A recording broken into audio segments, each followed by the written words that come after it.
111, no. 111, no. No, no, no, no. It's not on. When? Test. One. Oh. Okay.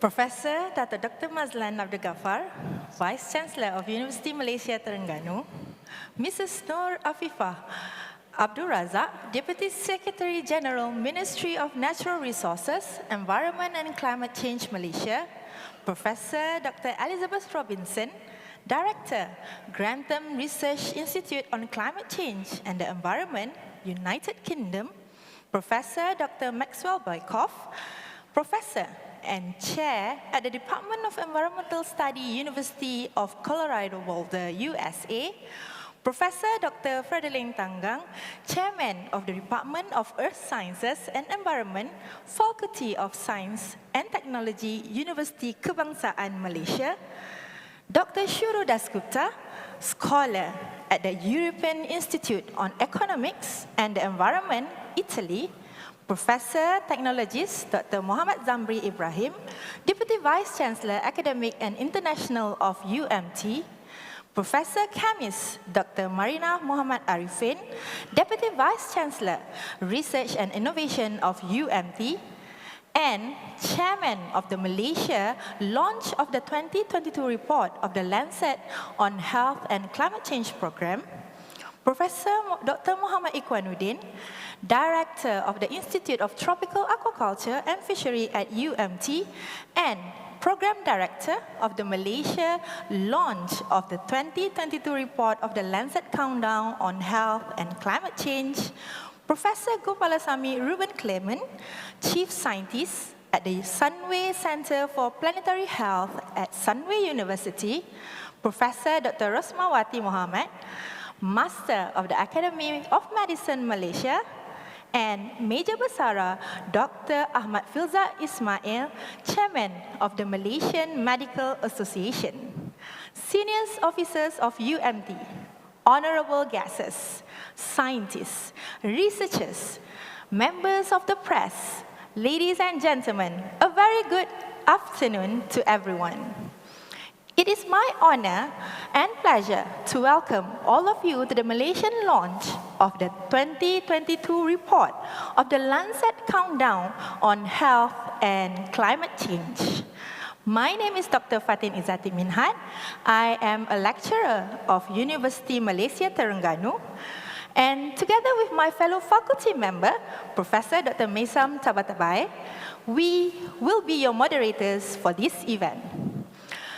Ladies and gentlemen, on behalf of Universiti Malaysia Terengganu, we would like to express our gratitude to the Lancet Countdown for co-branding this prestigious and exciting event with UMT. This event reflects UMT's dedication to global sustainable development in the face of coexisting crises the world faces, with climate change compounding the effect of those crises. But before we continue, let's have a dua recitation to give blessing to us and this event.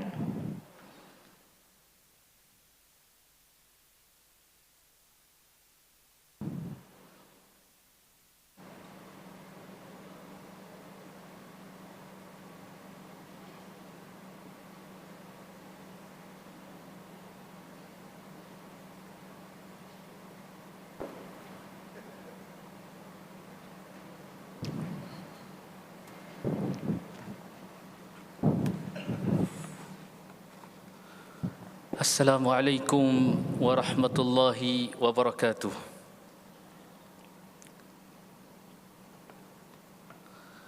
Alhamdulillahi rabbil alamin.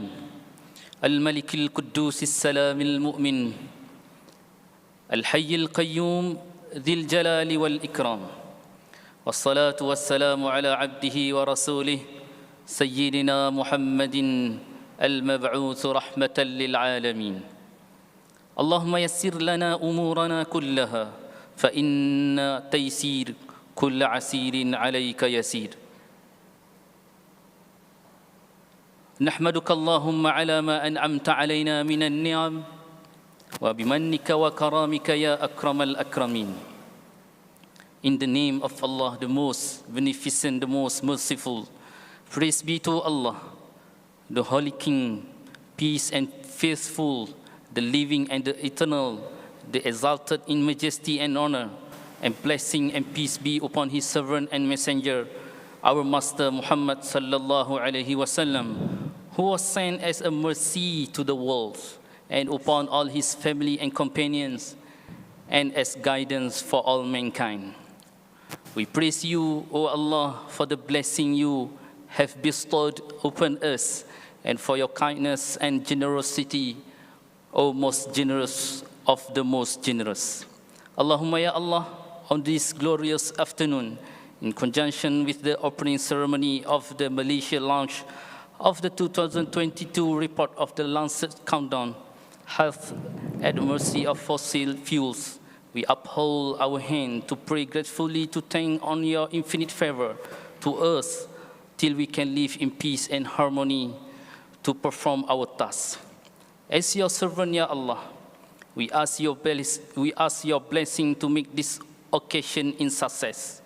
You are the mercy of the merciless, and you are the Lord of the universe. Give us mercy from your presence and shape for us right conduct in our plight. Allahumma ya mujib as-sa'ilin, we ask you for knowledge which is beneficial and sustenance which is good and deeds which are acceptable. May all participants benefit from this event and bring betterment for the Ummah. Allahumma fa'na bima 'allamtana wa 'allimna ma yanfa'una wa zidna 'ilma. O Allah, benefit us with what you taught us. Teach us what will benefit us and increase our knowledge. Allahumma ya Hafizu ya Alim, Ya Allah, help us to remember you, to thank you and to worship you in the best of manners. Forgive us, have mercy upon us, guide us, give us health and grant us sustenance. Oh Allah, we seek of you the means of your mercy, the means of your forgiveness, the protection from all mistakes, the benefits from all virtue, and the freedom from all sins. اللهم اجعل جمعنا هذا جمعا مرحوما وتفرقنا من بعده تفرقا معصوما ولا تجعل اللهم فينا ولا معنا شقيا ولا محروما. ربنا آتنا في الدنيا حسنة وفي الآخرة حسنة وقنا عذاب النار وصلى الله على سيدنا محمد وعلى آله وصحبه وسلم والحمد لله رب العالمين. Thank you. Thank you. Ladies and gentlemen, my name is Mizan Tabatabai, and I'm a co-author of the Lancet Countdown 2022 report. The world confronts profound and current systematic shocks. Countries and health systems continue to contend with the health, social, economic impacts of COVID-19 pandemic, while Russia's invasion of Ukraine and a persistent fossil fuel over-dependence has pushed the world into a global energy and cost of living crisis. As these crises unfold, climate change escalates unabated. Its worsening impacts are increasingly affecting the foundations of human health and well-being, exacerbating the vulnerability of the world's population to concurrent health threats. The Lancet Countdown on Health and Climate Change is an international collaboration of 99 experts from 51 institutions, including the World Health Organization, WHO, and the World Meteorological Organization, WMO. It's led by the University College London and is funded by Wellcome Trust. The Lancet Countdown also operates regional offices, 3, in Europe, Brussels, South America, Peru, and Asia in Beijing. Of course, we got some other small offices in different parts of the world. University of Malaysia, Terengganu is honored to be one of the collaborating institutions.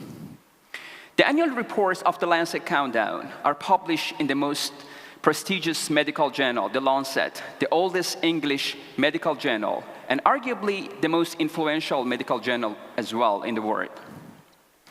The 2022 report presents 43 indicators that include new and improved metrics monitoring the impact of extreme temperatures on various aspects of public health, including food insecurity, household air pollution, and the alignment of fossil fuel industry with a healthy future.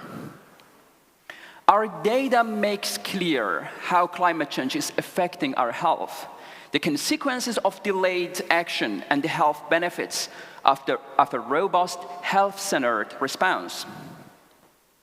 Ladies and gentlemen, UMT is honored and privileged to have an interesting array of high-profile speakers in this event. We would also like to thank all the audience in the hall and those of you now with us online from all around the world. Many thanks to all of you for supporting this initiative. Without further ado, please allow me to welcome the Vice Chancellor of Universiti Malaysia Terengganu, Professor Dato Dr. Mazlan Abdul Ghaffar, on the stage to give the welcoming speech and to officiate the Malaysia launch of the Lancet Countdown 2022 report. Please give it up for Professor Dato Dr. Mazlan, Vice Chancellor of Universiti Malaysia Terengganu. The stage is yours, Dato.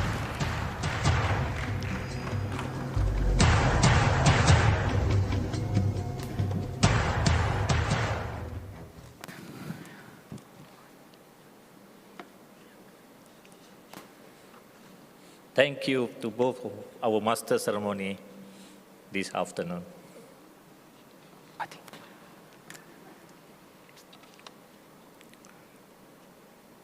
Bismillahirrahmanirrahim.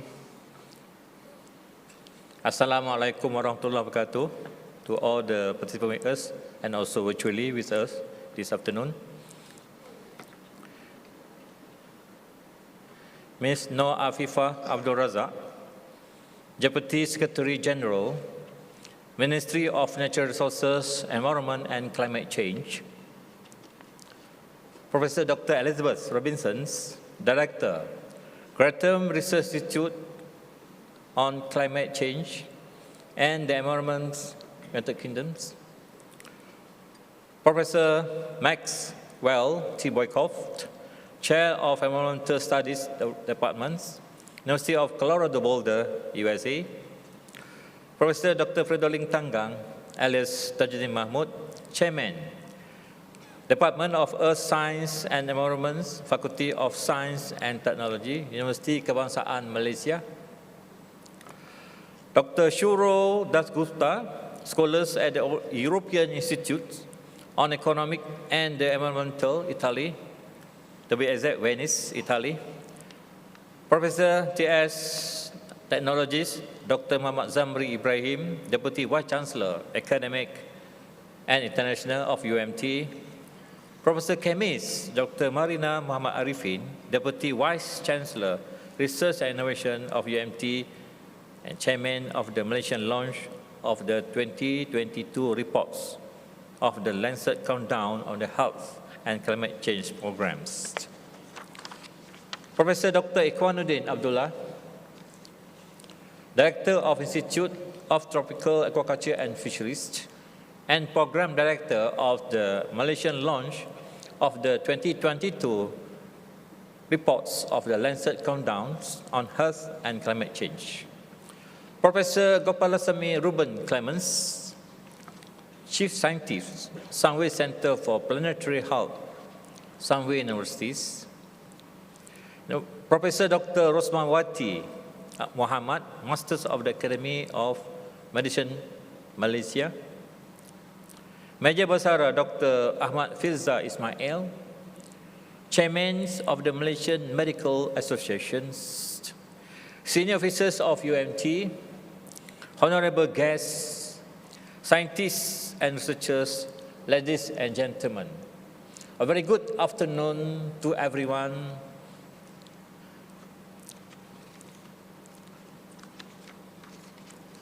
On behalf of the Universiti Malaysia Terengganu, it is a great pleasure to welcome you all to today's event, especially for guests of honors. This is the third consecutive years that the Universiti Malaysia Terengganu is hosting and organizing the Malaysia launch of the Lancet countdown reports on health and climate change. And I am honored and delighted to speak in the presence of the such diverse audience of distinguished experts, public sector officials, lecturers, researchers, students, and members of the press. Ladies and gentlemen, as the Lancet Countdown 2022 report highlights, the global population faces coexisting crises, including COVID-19, geopolitical conflict and energy, food and cost of living crisis.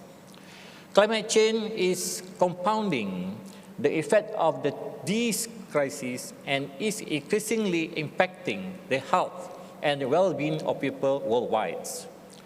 In the 2022 report of the Lancet Countdown, it has been emphasized that health is at the mercy of global fossil fuel addictions. The report calls on governments worldwide to continue to reduce subsidizing fossil fuels, paving the way for a just transition toward affordable, healthy, and zero-carbon energy. The report also warns that the world will be locked in a fatally warmer future if the global responses to the mentioned compounding crisis involve a renewed dependence on fossil fuels. In contrast, a healthy-centered response to the compounding crisis is expected to bring hope, delivering more resilient energy systems, cleaner air, healthier lifestyles, and more robust health systems. Quality education, as highlighted by the 4th United Nations Sustainable Development Goal, is an indispensable part of the global solution to lead us to the envisioned future by the reports in which people can not only survive but thrive. Providing such quality education has always been the focus of the Malaysian universities, including Universiti Malaysia Terengganu.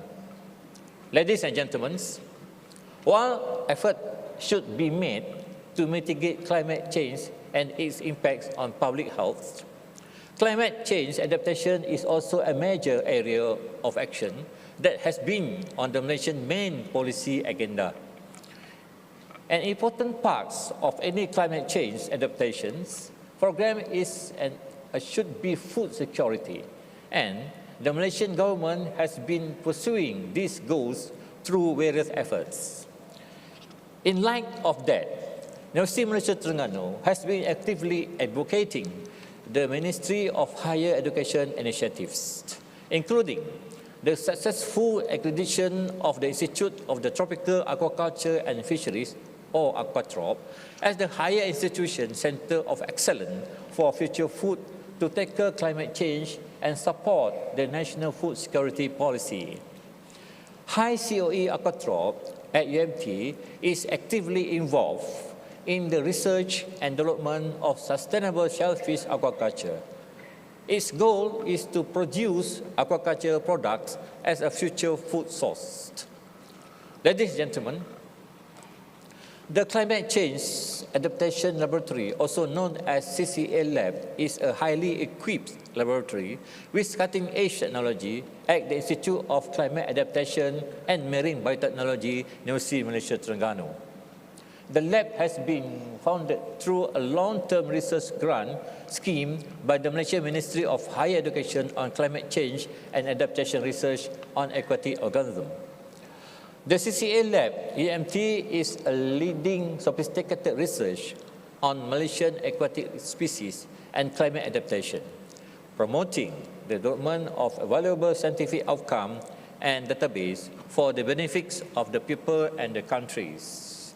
Through collaborative effort involving some universities, the Malaysian Medical Association and the Academy of Medicine Malaysia, UMT, has also led the first Lancet Countdown policy brief for Malaysia 2022.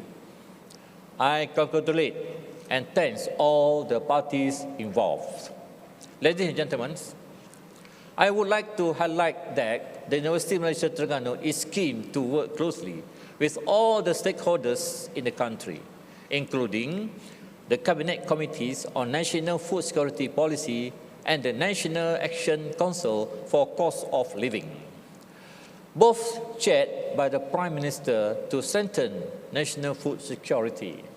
I hope that higher education institutions in Malaysia can collaborate with each other and other government agencies such as the Ministry of Agriculture and Food Security, the Ministry of Domestic Trade and Cost of Living, and the Ministry of Natural Resources, Environment and Climate Change to ensure a proper response to the coexisting crisis we faced. We should also form and enhance the synergy between our university and other stakeholders, including private sectors, to develop holistic graduates who will serve as the foundation of this response. Ladies and gentlemen, this event will spark innovative thought and useful ideas in moving forwards. I truly respect the Lancet Countdown for the global initiative to give an intellectual discourse and promote greater awareness of health and climate change globally. I sincerely appreciate the willingness of the experts to come and share their knowledge and experience with all of us. I am sure that all the participants, stakeholders, and communities involved will have a fruitful and rewarding experience from these events. On that note, ladies and gentlemen, dengan lafaz Bismillahirrahmanirrahim, I am delighted to officiate the Malaysia launch of the Lancet Countdown 2022 reports. Thank you.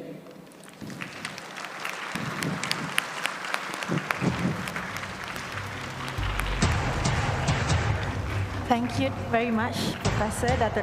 Mazlan, for the welcoming speech and for officiating the launch of the Malaysian launch of Lancet Countdown 2022 report.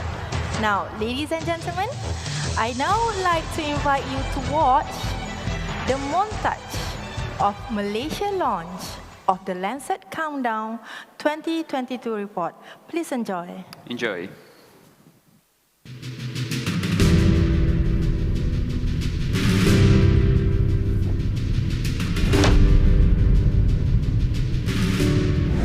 The Malaysia launch of the 2022 report of the Lancet Countdown on Health and Climate Change. 99 world-leading experts, 51 academic institutions and UN agencies, including World Health Organization and the World Meteorological Organization. 43 indicators for the 2022 report of the Lancet Countdown on Health and Climate Change. Join us in Universiti Malaysia Terengganu at 3 p.m. until 5:45 p.m. Malaysia time, or from 7 a.m. until 9:45 a.m. Greenwich Mean Time, on the 15th of December 2022. Climate change is increasingly impacting on the health and well-being of people around the world, and compounding the effects of other coexisting crises, including COVID-19, and the energy, food, and cost of living crises. Governments and companies in both high and low-income countries continue to prioritize fossil fuel burning, to the detriment of people's health and well-being. As countries devise responses to the current compounding crises, the world is at a critical juncture. Launching following the conclusion of the 27th UN Conference of the Parties, we reveal that backsliding to fossil fuels could lock in a fatally warmer future. While a response that prioritizes health and well-being, and the immediate health benefits of climate action, offers a renewed opportunity to address the multiple crises we face. This can still deliver a world in which people can not only survive, but thrive.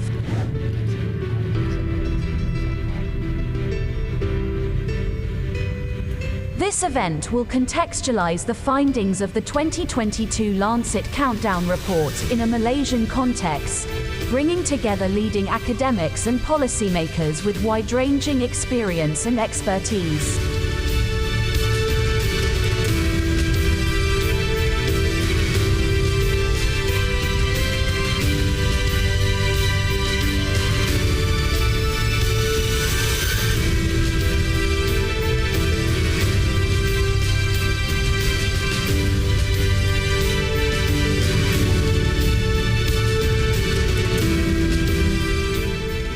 This event will also mark the official release of the first edition of the Lancet Countdown Policy Brief for Malaysia 2022.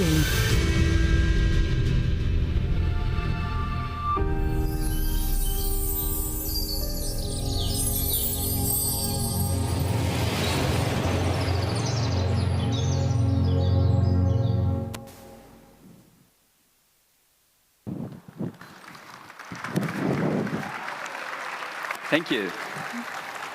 Well, ladies and gentlemen, we hope that you enjoy the montage, and thank you very much for staying tuned with us. Moving on, I would like to invite you to watch another short animation prepared by the Lancet Countdown based on 2022 report. Please enjoy. It should be more interesting for our younger generation here. Enjoy. The health of everyone alive today is being threatened by a persistent fossil fuel addiction that is accelerating climate change and amplifying the harms of the simultaneous crises we face. As climate risks escalate, action to ensure a livable future can no longer be delayed. The Lancet Countdown brings together researchers from around the world to track the health impacts of climate change and the health benefits that will come with accelerated climate action. This year's report shows that all the impacts we monitor are rapidly worsening. Exposure to life-threatening extreme weather events is accelerating. Heat-related deaths among older people have increased by 68% over the past 20 years. Climate suitability for the spread of infectious diseases such as dengue and malaria is rising. And food security is being compromised, with more heat waves resulting in at least 98 million more people lacking access to adequate food than in previous decades. This is putting additional pressure on health systems as they continue to grapple with the devastation of the COVID-19 pandemic. Now, the over-reliance on fossil fuels leaves households vulnerable to the rising energy prices, and the slow adoption of renewables leaves millions exposed to dirty fuels in their homes. And while oil and gas giants are making record profits, a just, healthy transition is undercut by a lack of funding, and governments still allocate hundreds of billions of dollars to subsidizing fossil fuels. Regardless of claims and commitments, the strategies of the largest oil and gas companies would lead to emissions vastly exceeding levels compatible with a healthy future. It doesn't have to be this way. In our response to the concurrent crises, we have a new opportunity to prevent the worst climate change impacts and deliver a healthier, safer, and more equitable future. By redirecting efforts towards rapid and just climate action, people around the world could also feel immediate health benefits. Shifting away from fossil fuels could save 1.2 million lives annually from cleaner outdoor air. Greener, energy-efficient cities could benefit people's physical and mental health, and climate change adaptation could deliver more robust health systems better prepared to cope with future infectious disease outbreaks and climate shocks. The time to act is now. Decision makers must take bold actions to deliver a low-carbon, resilient future where people around the world can not only survive, but thrive. Visit the Lancet Countdown online to find the latest assessment of the state of health and climate change in your country.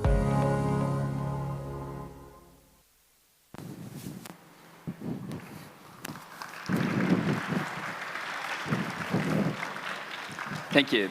Ladies and gentlemen, we do hope that you enjoyed the animation. Our next two speakers, Professor Elizabeth Robinson and Dr. Shoro Dasgupta, are globally renowned scientists in the field of climate change research, are the Lancet Countdown co-authors, and will share with you the highlights of the findings of the Lancet Countdown 2022 report. Professor Robinson is the director of the Grantham Research Institute on Climate Change and Environment at the London School of Economics and Political Sciences, United Kingdom. Elizabeth is a distinguished environmental economist with over 25 years of experience undertaking research in lower-income countries. Her research addresses the design of policies and institutions to reduce climate change emissions, protect the environment, improve the livelihoods of resource-dependent communities, and enhance agricultural systems. Her recent focus includes climate change and systemic risk, and tracking the co-benefits of climate change mitigation and health, oriented particularly around food security and food systems. Before joining the Grantham Research Institute on Climate Change and the Environment, she has variously worked at the University of Reading, the Boston Consulting Group, the World Bank, Rockefeller Foundation, National Resources Institute, and as a tutorial fellow in economics at the University of Oxford. Elizabeth has been leading the working group 1 of the Lancet Countdown. I've been honored to have been working with her for a long time now. She has been frequently quoted in leading newspapers such as The Guardian and the Financial Times, and she has appeared on various TV channels including Al Jazeera Inside Story, the BBC News at 10, and BBC World News. Professor Robinson will present the major findings of the Lancet Countdown 2022 report, and her speech will be followed by Dr. Shoros Dasgupta's, which will be more oriented or focused around or on the data and findings concerning Malaysia. Ladies and gentlemen, please join me to welcome Professor Dr. Elizabeth Robinson to deliver her keynote speech. Hi, Liz. Hello, Elizabeth. The stage is yours. It's an absolute pleasure to be joining you. Unfortunately, virtually, but thank you so much for that lovely introduction. It's always a pleasure, Liz. So, I'm trying to see if I can get the technology working. Yes, please, yeah. Fantastic.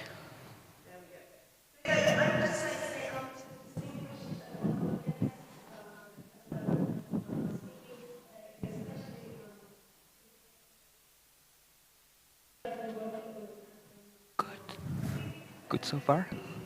Good so far?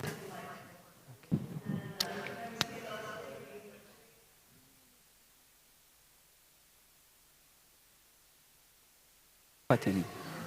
You will invite the dancers, right? Yeah. And we will explain about the dance, what it means.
these specific indicators.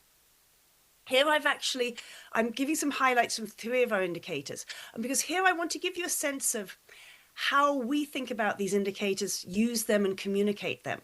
So first of all, what we're interested in is to what extent is the planet warming? So in a way, you can sort of think of that as our first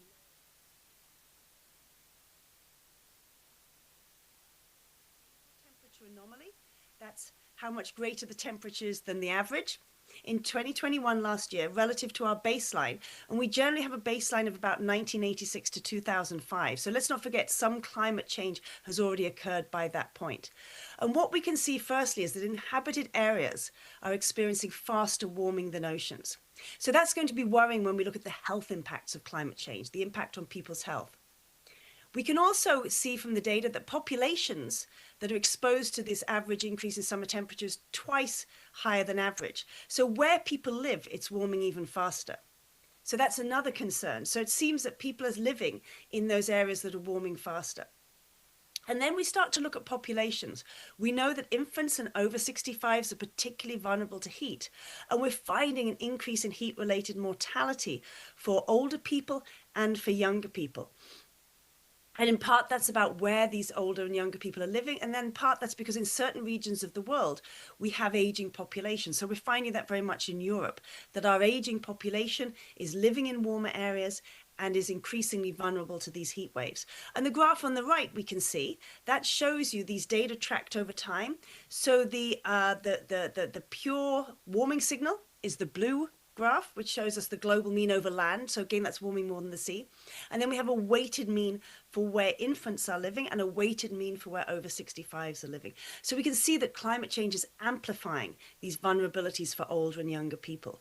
So when you look at the data, it's really important to understand that when we look at the health impacts of climate change, it's not just the warming, it's also the fact that people are more exposed and or more vulnerable to climate change. And these different signals are quite important.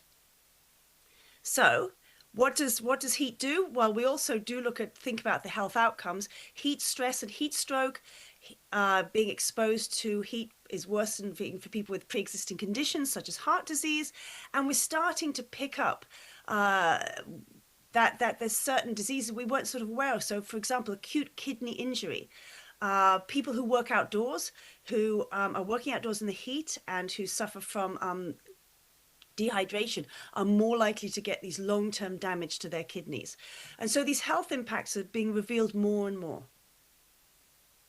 This is another indicator that might not at first appear to have a direct health impact. We're tracking the impact of heat on outdoor workers. And what we can see is the people who work in agriculture and construction across the globe are particularly vulnerable to warming. And that kind of makes sense. If we think about low human development indicator countries, that's generally poorer countries, most of these losses occur in the agriculture sector. So these are people working outside in increasing heat who have to work to provide a living, to provide income, or to provide food for their families. And what we're seeing is that people are increasingly exposed to heat. And this is, again, as I said, putting pressure on their health. And it's also sort of harming economies. And so if growth is dragged down in an economy because people are struggling to work outside in the heat and their labor capacity is falling, they're unable to supply as much labor, that's going to have an impact on GDP per capita, and that's going to have an impact on health budgets and people's ability to afford healthcare and to have affordable, healthy lives. What we've also been tracking for a couple of years, because we're tracking not just the ability to survive in a changing climate, but also the ability to thrive. And so we've started to track over the last few years the extent to which people are actually able to go outside and exercise to ensure they have healthy bodies, healthy minds.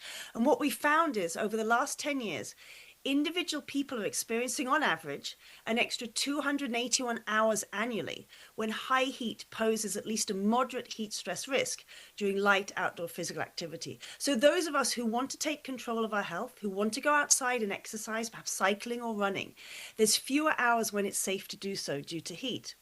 We're also learning now that heat and air pollution combined is particularly dangerous. And so these are other indicators that it's harder for us to manage our health, and so therefore much stronger much stronger messages that there are clear health co-benefits of reducing the impacts of climate change. As I said, this working group 1 also looks at the impacts of extreme weather events. And here I've just provided some data on droughts and some text on wildfires. But what we can see quite clearly from the graph on the left-hand side is that the global land area affected by drought events each month is increasing over time. And we're mapping severe droughts, extreme droughts, and exceptional droughts.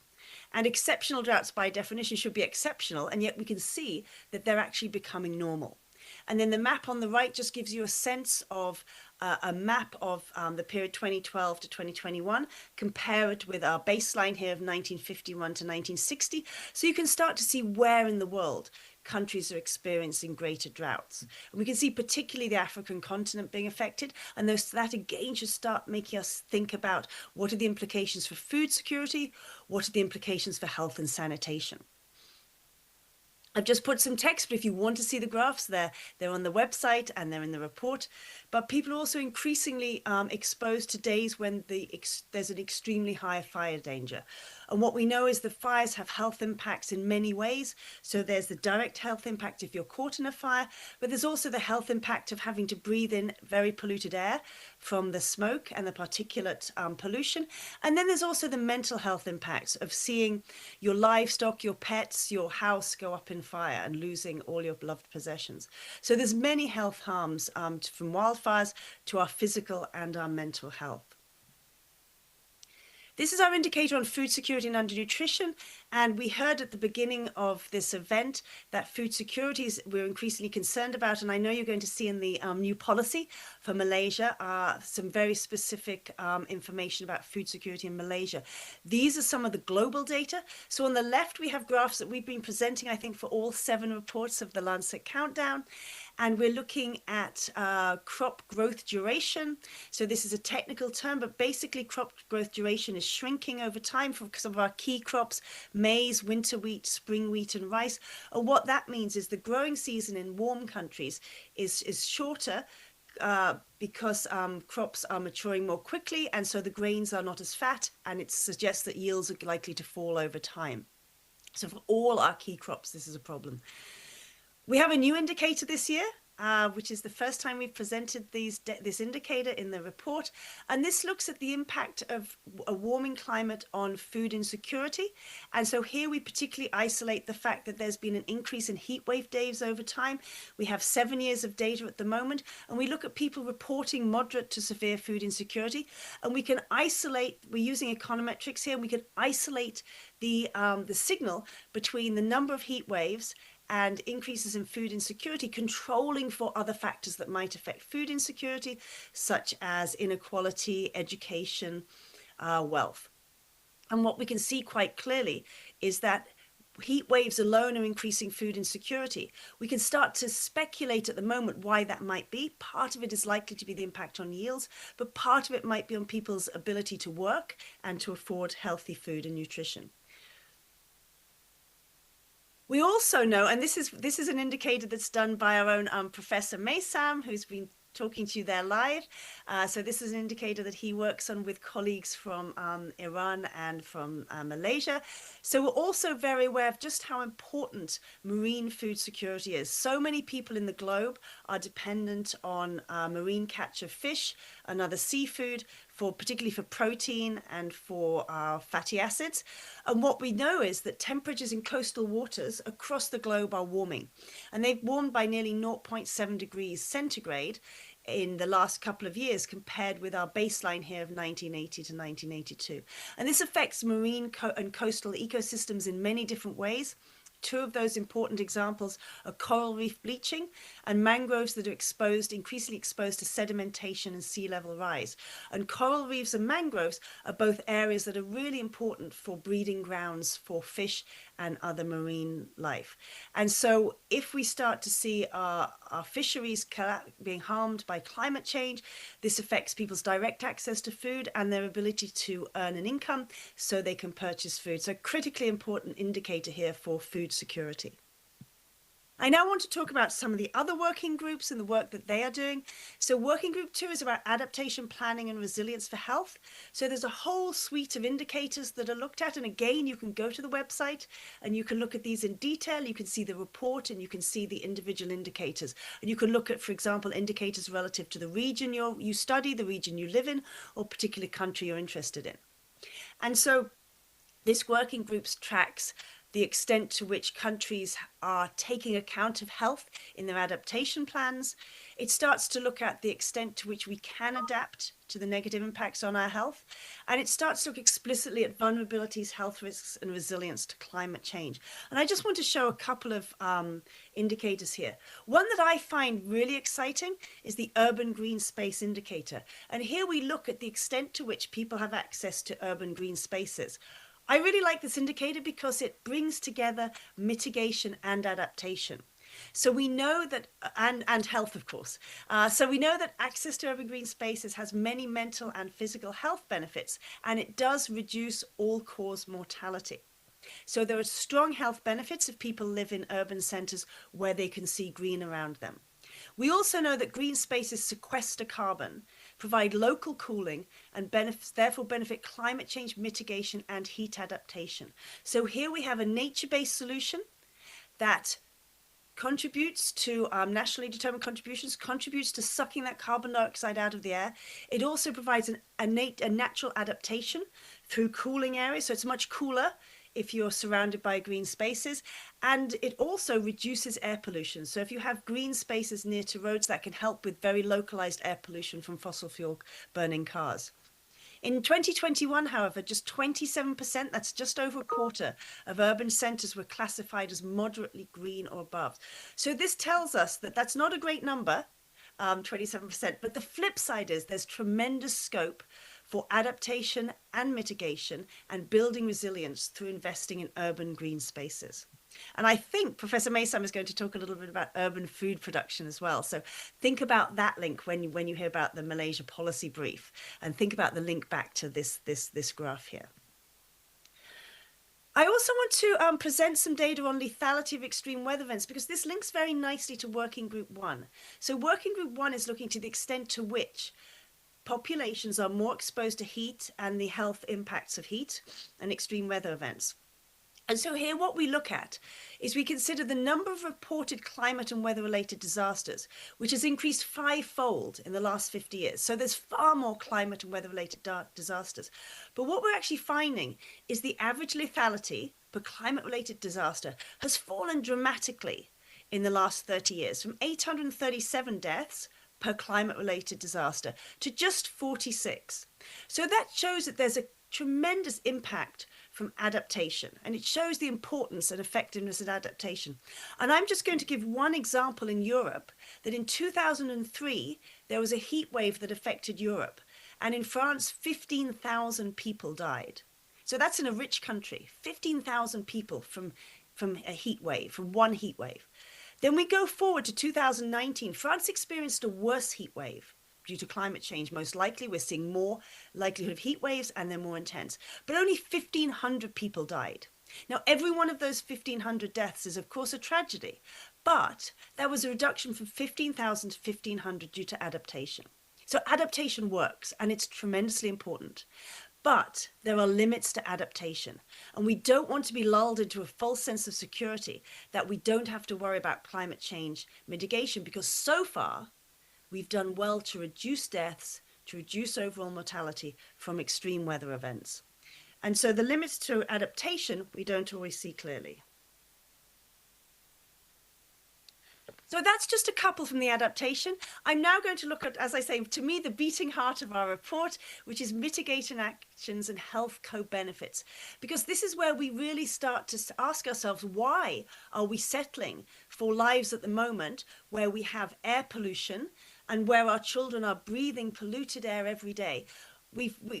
Many governments have done well to reduce poverty, to increase our access to education, to increase our access to healthcare. But actually, we look at our lives, and certainly in Europe, and certainly in the UK, North America, we're not having particularly healthy diets. We are living most of our lives, those of us who live in cities, with very polluted air.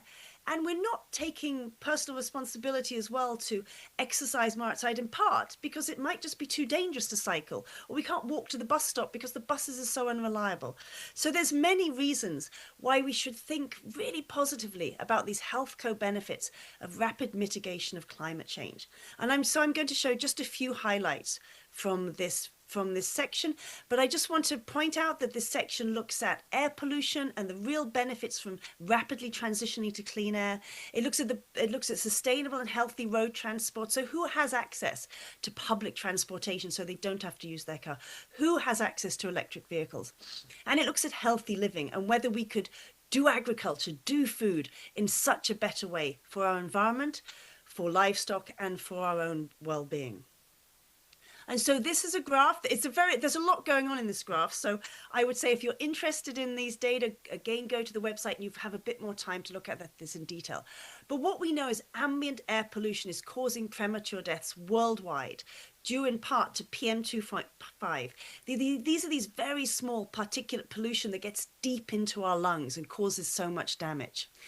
And what we know that there were about 3.3 million deaths in 2020 due to exposure to ambient anthropogenic PM2.5, and over 1 million of these were directly related to the combustion of fossil fuels. So we know that renewable energy is lower cost than fossil fuels, and we know it's much better for our health. And in working group 4, what we do is try to monetize some of these costs and look at the economics and the finances of a rapid transition to renewable energy and what that would mean in terms of costs and the monetized cost to our health. And there's been an estimate that the monetized costs of premature mortality due to air pollution are approximately $2.3 trillion. That's 2.7% of gross world product. So the health costs, the financial implications of air pollution seem to be a no-brainer. We should be rapidly transitioning out of fossil fuels. This is just one other graph I want to show about agriculture. Agriculture is a problem for climate change, but it's also a huge opportunity. Particularly, I want to look at high-income countries where we could reduce our consumption of livestock and dairy considerably, and that would give us potential for many of us to have healthier bodies, and it would certainly give potential to reduce emissions. Interestingly, one of the key emitters of greenhouse gas emissions is paddy rice in low and middle income countries. And so there's potential in the future to think about how we grow rice differently. But in higher income countries, it's very much our consumption of products from cattle, it's our consumption of dairy that is driving up a lot of emissions. And in balanced diets more generally, our food waste, our overconsumption in high-income countries is an area where there's clear co-benefits for our health and for the environment. And I just want to finish on one or two slides, I think it's one, but I can't remember, on something else we track, which is public and political engagement. Absolutely critical for the work we do in climate change and health is to say, are people listening? Are people speaking about the links between climate change and health? Have we reached the public? And so there's 3 slides where we can look at public, governments and private sector. And what we can see is, if we look at the media, if you look at the blue line, it does seem to be creeping up these last few years in terms of newspaper coverage of health and climate change. And this is data from 36 countries, and we have scholars trawling through all these different medias looking for articles where health and climate change are mentioned together in those articles. So there's still only a small proportion of articles, though, that mention climate change, that's the orange line, and health together. So we have a lot more work to do to bring together this message that the climate change crisis is a health crisis, and also that tackling climate change is a huge opportunity to improve our health and allow us to thrive, not just survive. And if we look at government engagement in health and climate change, here we can see quite a tremendous growth from the early 20s through to the current day. This again is the orange line where climate change and health are being talked about in these international meetings.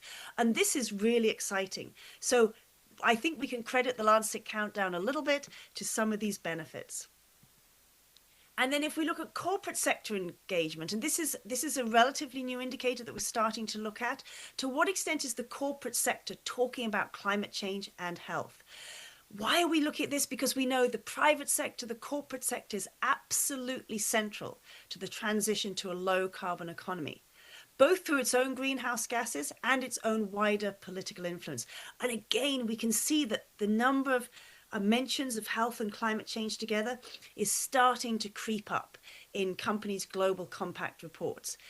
Now if we look, it's coming towards 50%. And again, this is really reassuring. Companies have always been talking about health. They've started to talk about climate change, but it's those co-benefits that we're starting to see more of. So with that, I would just like to say thank you so much for giving me the opportunity to talk about our global report. There's lots of exciting new indicators. If you're interested in the general message, there's the really nice infographics. If you're an academic, a scientist, there's lots of detail in the report about how we generate these indicators, how we've improved our methodologies over time. And, reach out to co-authors, reach out to the Lancet Countdown, because as Professor Mizan said, we now have these centers around the globe starting to look at much more regional, and we're really interested in impact. How can we actually have impact with the report? So thank you so much.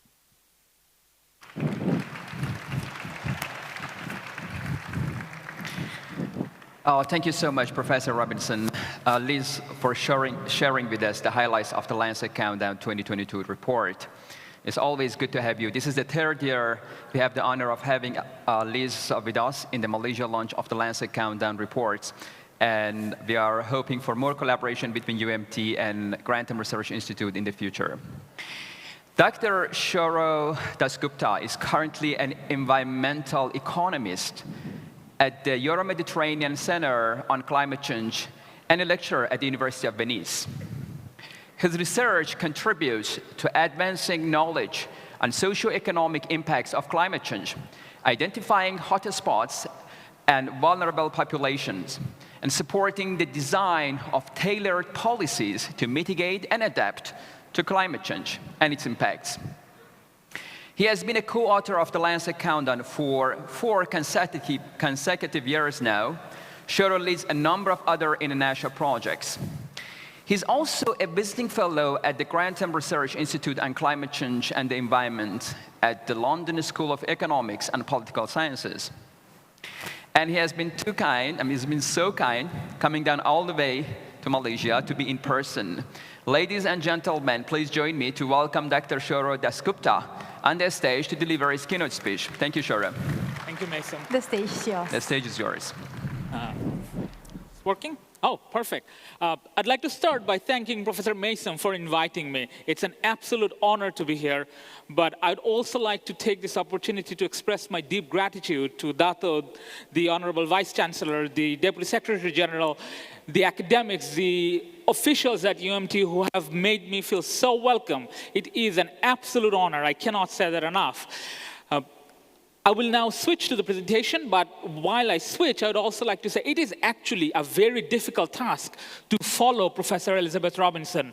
She is one of the best presenters and storytellers when it comes to climate change. I'm going to try and do my best to tell the narrative in the context of Malaysia.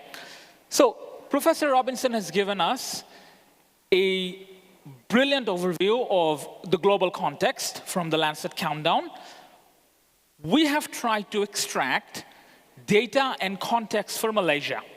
So the next few minutes, we're going to try and understand what is happening in the context of Malaysia regarding climate change impacts. Let's dive right in.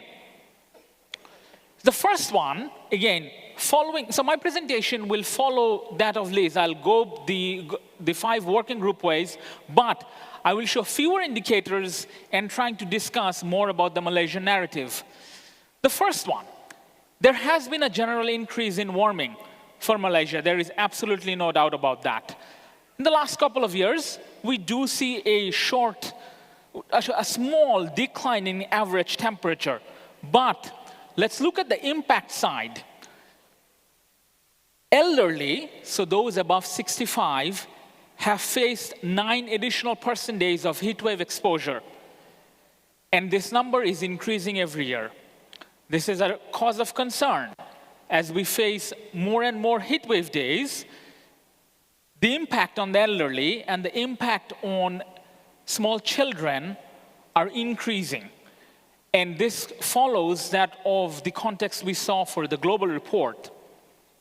Second, Malaysia has experienced 1.3 months of droughts during 2012 to 2021, so in the last 10 years. This is a significant increase from the 0.4 months per year of droughts during the 1951 to 1960 average, so which is our baseline. It's a lot of information on this slide, but the conclusion from this one slide, focusing on exposure to heat waves and droughts, is that the exposure to high heat or extreme heat in Malaysia has been increasing. And as we expect climate change to worsen in the future, as we expect the number of heat wave days, as we expect the intensity of heat waves and droughts to increase in the future, these numbers can only get worse. Labor capacity. Professor Robinson has already described this indicator for us. Let's look at the context of Malaysia. In Malaysia, in the last year alone, 838 million potential hours were lost in the agricultural sector. Why does this matter? More than 11% of the workers, the labor force in Malaysia, are involved in the agricultural sector directly. Indirectly, this number increases to about 16%. So as the impact on the labor force increases, the impact on the economy will continue to increase as well. Construction. 765 million potential hours were lost in the construction sector. As Malaysia grows, as the economy grows, the construction sector will continue to boom. And right now, more than 8% of the total labor force is involved in the construction sector. And as these numbers are increasing, we will see further negative impacts. As Professor Robinson already mentioned, negative impacts of climate change or heat impacts on the labor force has implications on food security. Together, they have implications or negative implications for economic growth. Drag down is a very good term. As the negative impacts on the labor force increases, we expect to see cascading impacts on both food security through purchasing power and on economic growth or economic development in general in Malaysia. Mortality. Compared to 2000 to 2004, in the last 4 years, there has been a 180% increase in heat-related mortality. So we have tried to isolate the different impacts or different channels of mortality. This only looks at extreme heat and mortality. In the last 4 years, compared to our baseline, a significant increase in heat-related mortality. I cannot emphasize this enough. And these numbers, as I said, as the intensity and frequency of extreme heat events increases into the future, these numbers are likely to get worse. Food security and undernutrition. Again, as we saw, it has 3 parts, this indicator. The top part is about crop yield potential. As Professor Robinson mentioned, it looks at growing degree days or the length of the growing season. The growing season for maize in Malaysia has declined by more than 4% in the last year alone, while that for rice has declined by almost 1%. Again, as extreme heat or heat events continue to increase, we expect the growing season to become shorter, and as they become shorter, crop yields are likely to decline, which will further increase the pressure on food insecurity or access to food. Now let's look at the access to food indicator for Malaysia. Compared to our baseline of 1981 to 2010, increases in heat waves days or increases in the number of heat waves has resulted in a 5.4 percentage point increase in food insecurity in Malaysia alone. The global average is about 3.7%. So due to heat waves, the increase in food insecurity in Malaysia has been higher. Right now, by the end of 2020, moderate food insecurity in Malaysia was about 20%. Due to climate change, well, let me put it this way. Without climate change, this number would have been around 15%. So climate change alone, or to be more specific, increases in heat waves has resulted in a more than 5 percentage point increase in food insecurity in this country. And as the government put more details around and finalizes the food security policy, these numbers hopefully will contribute to the planning of it. Now, we have looked into the historical food insecurity impacts in Malaysia. Let's look at what the future holds. This is again a joint work with Professor Elizabeth Robinson that we did for the Climate Vulnerable Forum Monitor. Here, we have tried to compute, or we have computed, the impact of future climate change on food insecurity under two scenarios. Scenario number one is the Paris Agreement. So what happens if we actually achieve the goals of, if we actually achieve the goals of the Paris Agreement, which gets us to below 1.5 degrees. Then we compare this scenario, the optimistic scenario, to that of a near catastrophic climate change scenario, which gets us to about 3.6 degree warming by the end of the century. If we fail to achieve the Paris Agreement goals or Paris Agreement targets of 1.5 degrees Celsius, food insecurity in Malaysia is projected to increase significantly under the near catastrophic climate change. Let's say by 2050, under a Paris Agreement goal, we expect food insecurity to increase by about 2 percentage points. However, if we fail to achieve the targets of Paris Agreement, and we end up in a near catastrophic scenario, then by 2050, food insecurity in Malaysia will increase by 6.5 percentage points. By the end of the century, under a near catastrophic climate change, food insecurity will increase by 12.53 percentage points. So this is a clear signal for not just adaptation, but also mitigation. Achieving Paris Agreement targets are extremely important for a vulnerable country such as Malaysia. Food insecurity increases by more than 3 times under a near catastrophic climate change scenario compared to that of achieving Paris target. We cannot emphasize this enough, how important it is to achieve low emission scenarios, specifically Paris Agreement targets for vulnerable countries such as Malaysia and Bangladesh, where I'm from. We face a lot of similar challenges. Again, I'll leave you with these numbers, and we do hope that these numbers, these Malaysia-specific numbers, can be of help going forward for the policymakers. The third point, or the third part of the food insecurity indicator, is the marine food security and undernutrition, which is led by Professor Maysam Tabatabai. And this focuses on fisheries. Based on this indicator, we can see that per capita capture-based consumption of fish has plateaued. That's the red plot on top. However, per capita farm-based consumption has actually declined, especially since 2010. There has been a sharp fall in farm-based capture. And as Professor Robinson has already mentioned, that as fish capture declines, as we see more and more negative impacts on food insecurity, we will see cascading impacts on the labor force, which will lead to declines in economic growth.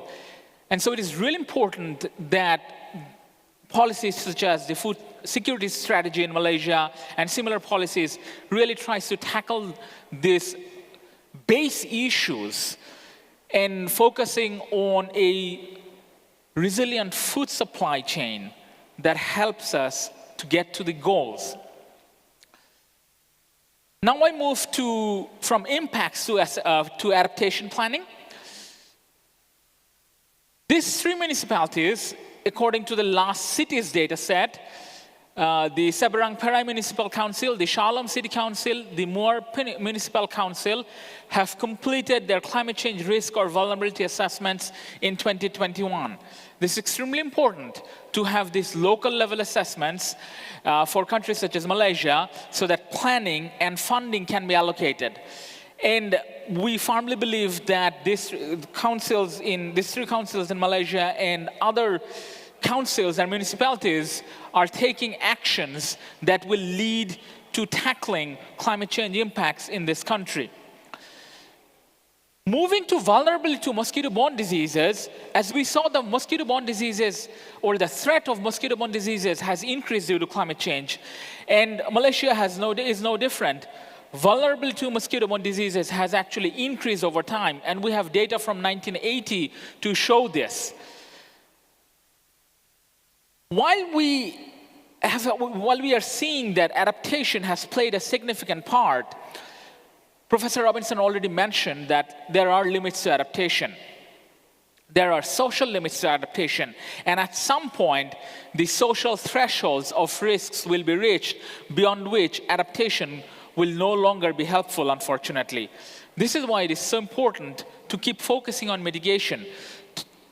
I will keep going back to the food security projections.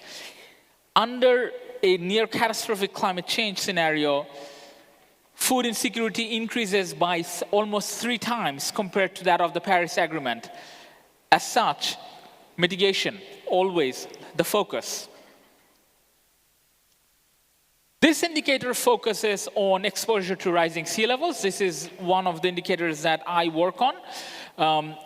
In 2022, more than 1 million Malaysians were settled less than 1 meter above current sea level in regions that are increasingly at risk from hazards of rising seas. So essentially, this indicator looks at current population that are living in areas where sea level rise is expected to be more than 1 meter. And in Malaysia, there are 1 million people currently, a very high number.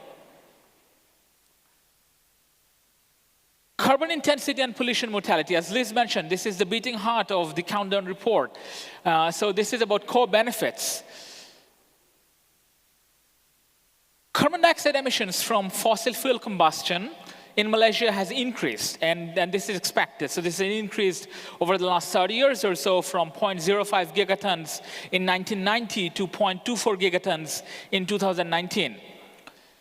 And partly this is due to Malaysia's energy mix. Only 0.54% of electricity in Malaysia is generated from renewables.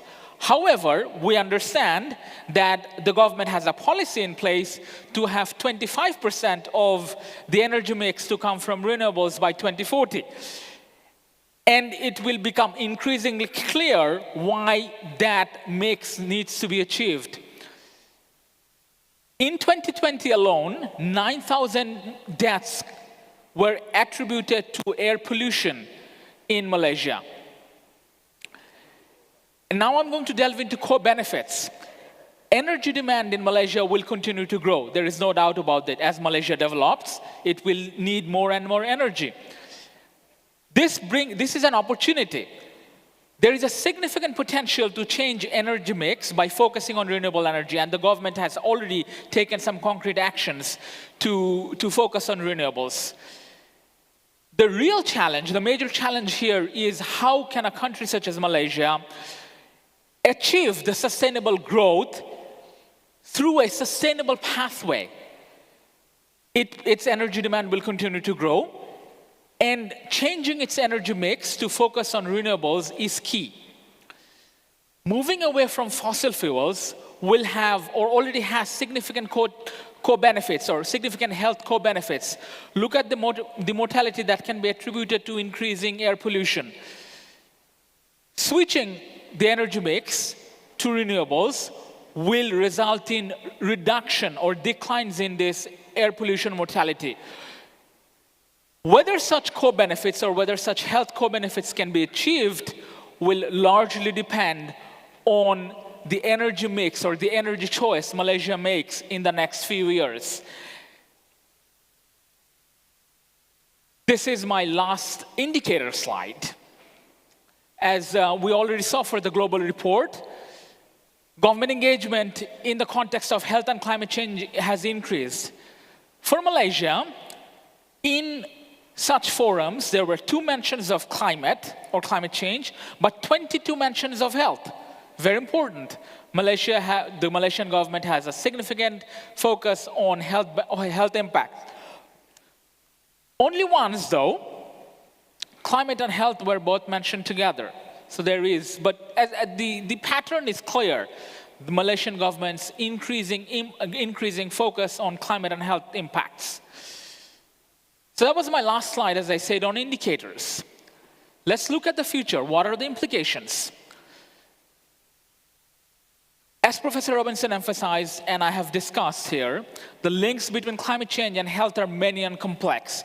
There are many channels through which climate change affects the human health, be it infectious diseases, be it heat-related mortality, air pollution, labor force impacts, food security and undernutrition. We could go on and on. The indicators suggest that the pressure of climate change on human health will worsen until 2050 and then may stabilize to a new normal. We have heard that before. Adaptation and building resilience for health and health services is essential for all countries. And we saw this during the pandemic. Even the developed and even the richest countries, even the most high-income countries, struggled to deal with the impacts, the increasing hospitalization. Actually, COVID is a very good example. What happens when half your workforce cannot go to work? This will become an increasing possibility when we have heat wave days or extreme heat wave days. We will see less and less work being done outdoors, unfortunately. In many countries, in many areas, the labor force will not be able to deal with high impact days, especially when the heat is above 40 degrees. And in a country like Malaysia, where we saw only in agriculture and construction, more than 20% of the labor force are involved. It is also very clear that public health cannot be siloed. We can no longer discuss climate change and health separately from all the other areas of public health or all the other areas that are impacted by climate change, be it agriculture, be it general economic policies. They all need to be integrated. The real question is how Malaysia transitioned to a low poverty, high resilience, high prosperity, low carbon economy. How can it achieve a sustainable growth pathway using the energy mix of its choice, focusing on renewables?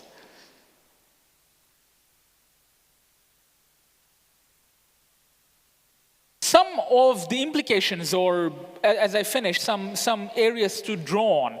For heat, we could see early warning systems, as they did in France, as Professor Robinson gave the example of. They managed to reduce from 15,000 deaths to 1,500 deaths. And that was largely due to early warning systems, sending text messages or putting out bulletins on television and radio.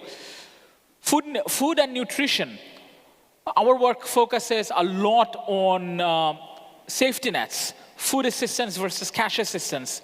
And as food insecurity is increasingly affected by climate change, such safety nets will become more and more important. We need to focus on proactive safety nets instead of reacting to dangers. Crop insurance, crop breeding, crop diversification are all strategies that can help countries such as Malaysia and Bangladesh achieve a climate resilient food system.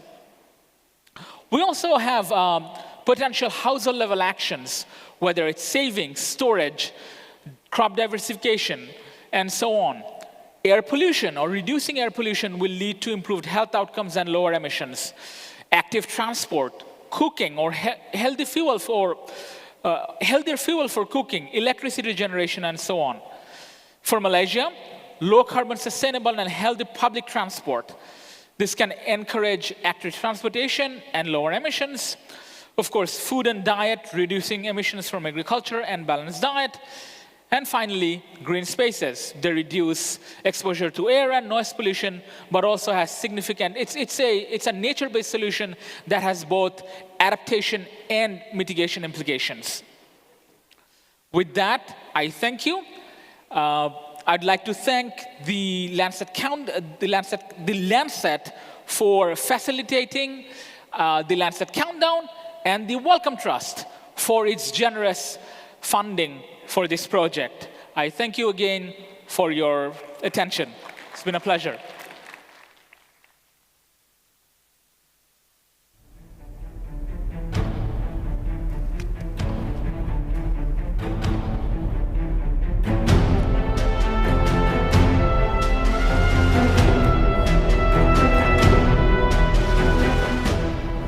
Well, interesting presentation, Dr. Shuro.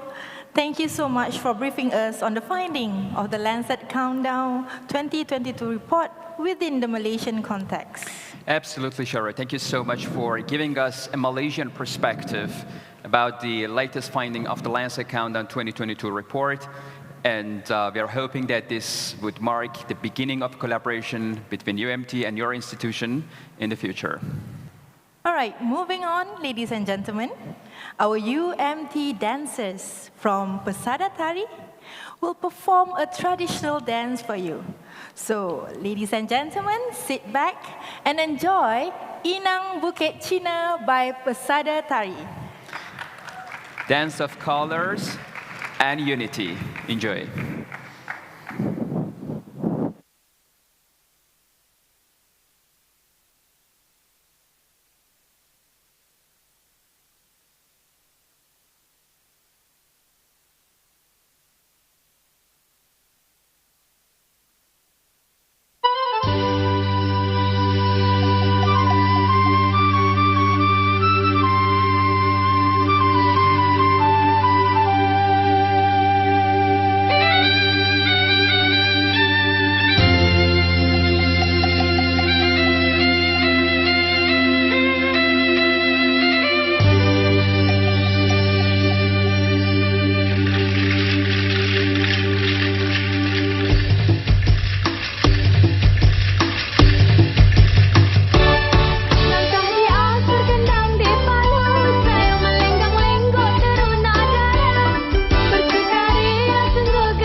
Please give it up Thank you for so our much. dance group.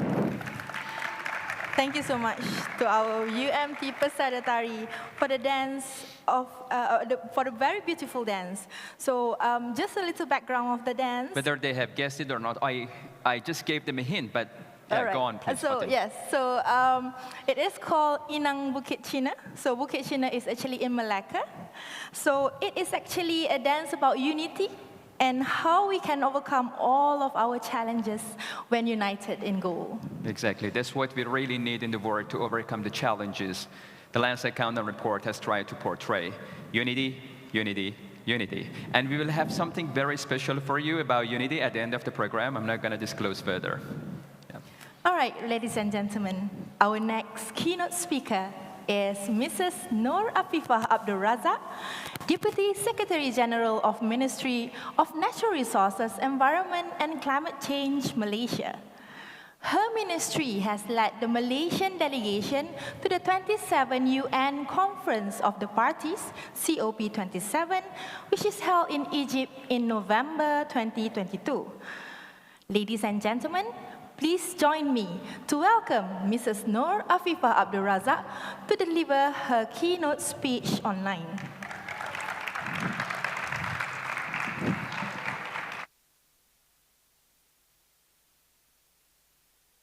Assalamualaikum warahmatullahi wabarakatuh, and good afternoon, distinguished guests, ladies and gentlemen. Thank you for inviting the Ministry to this auspicious event, and thank you for inviting us to share Malaysia's climate change journey with all of you today. Before I begin sharing our journey, let me put into perspective where we are in terms of our share to the global emissions. Malaysia's total GHG emissions represent only about 0.69% of global emissions. That's the latest figure. However, despite Malaysia's insignificant contribution to global emissions, Malaysia is highly committed in taking actions to address climate change because we know that climate change is real. Climate change has affected us in Malaysia, where we see more and more of its impact in the form of flash floods and unpredictable weather. For example, this year we do not have any dry season. It has been raining the whole year. Last year's year-end flash flood in several states in Malaysia cost us an estimated 6.2 billion Malaysian ringgit in damages, not to mention loss of lives and livelihoods to the people. We have come a long way in our climate change journey, from pledging to keep our forest cover about 50% during the Earth Summit in 1992, to submitting an updated and a progressive nationally determined contribution, or NDC, at Glasgow COP26. We are committed in playing our role to help reduce global emissions. Our first national policy on climate change was introduced way back in 2009, followed by the Green Technology Master Plan in 2017. In 2021, Malaysia Climate Action Council, chaired by the Prime Minister, was established with relevant cabinet ministers and state chief ministers as members, which goes to show that we are taking an inclusive and whole-of-nation approach in addressing climate issues.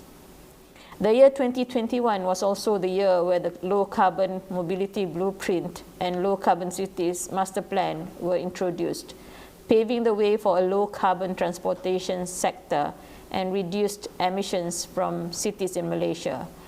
From the regulatory perspective, a study was conducted to come up with a legal framework on climate change. We hope to start drafting the climate change law soon. This year, Malaysia will be submitting its fourth biennial update report to UNFCCC by 31st December 2022 in fulfilling its obligation under the Paris Agreement. The report will have the inventory for the year 2017 until 2019 and also give insights into emissions trends since 1990. We are also working on developing our NDC roadmap and long-term low emissions development strategies, or better known as LTLETs, as part of our commitment under the Paris Agreement. The NDC roadmap and LTLETs will chart Malaysia's pathway to achieve this net zero aspiration. We will continue to fulfill our obligation under the Paris Agreement with Malaysia's first biennial transparency report to be submitted to UNFCCC in 2024. Ladies and gentlemen, where is Malaysia in terms of GHG emissions? Malaysia reports its latest GHG inventory in the Malaysia's third biennial update report, or BUR3, submitted to the UNFCCC in 2020 using 2016 data. Although energy sector accounts as the highest emitting sector with 251.7 million tons of CO2 equivalent, Malaysia is blessed with GHG removals from the land use change and forestry sector, or better known as LULUCF, which removes 259.15 million tons of CO2 equivalent of GHG emissions. This signifies the importance of forests in Malaysia for GHG mitigation, as Malaysia still holds more than 50% of its forest cover, or 55.3% to be exact. This graph shows Malaysia's GHG emissions from 1990 until 2016. The red line shows Malaysia's total net emissions with LULUCF, or carbon sinks. From 1990 until 2004, Malaysia was a net negative GHG emitter, except for 1994, and was net zero in 2004. However, from 2005 onwards, Malaysia has become a net emitter country with emissions with LULUCF at 75.46 million tons of CO2 equivalent in 2016. Therefore, Malaysia will need to reduce the yellow area in the graph, which represents the energy sector's emissions, and increase the green area below the graph for Malaysia to go back to being net zero. Those are our areas of focus when it comes to reducing our emissions.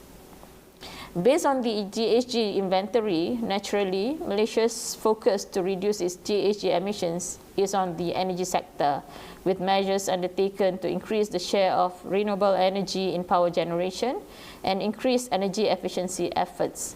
Programs such as feed-in tariff, net energy metering, large-scale solar were introduced to increase the share of RE in Malaysia's capacity mix. Low-carbon mobility blueprint was introduced to reduce emissions from the transport sector, with emphasis on developing a low-carbon ecosystem for the sector.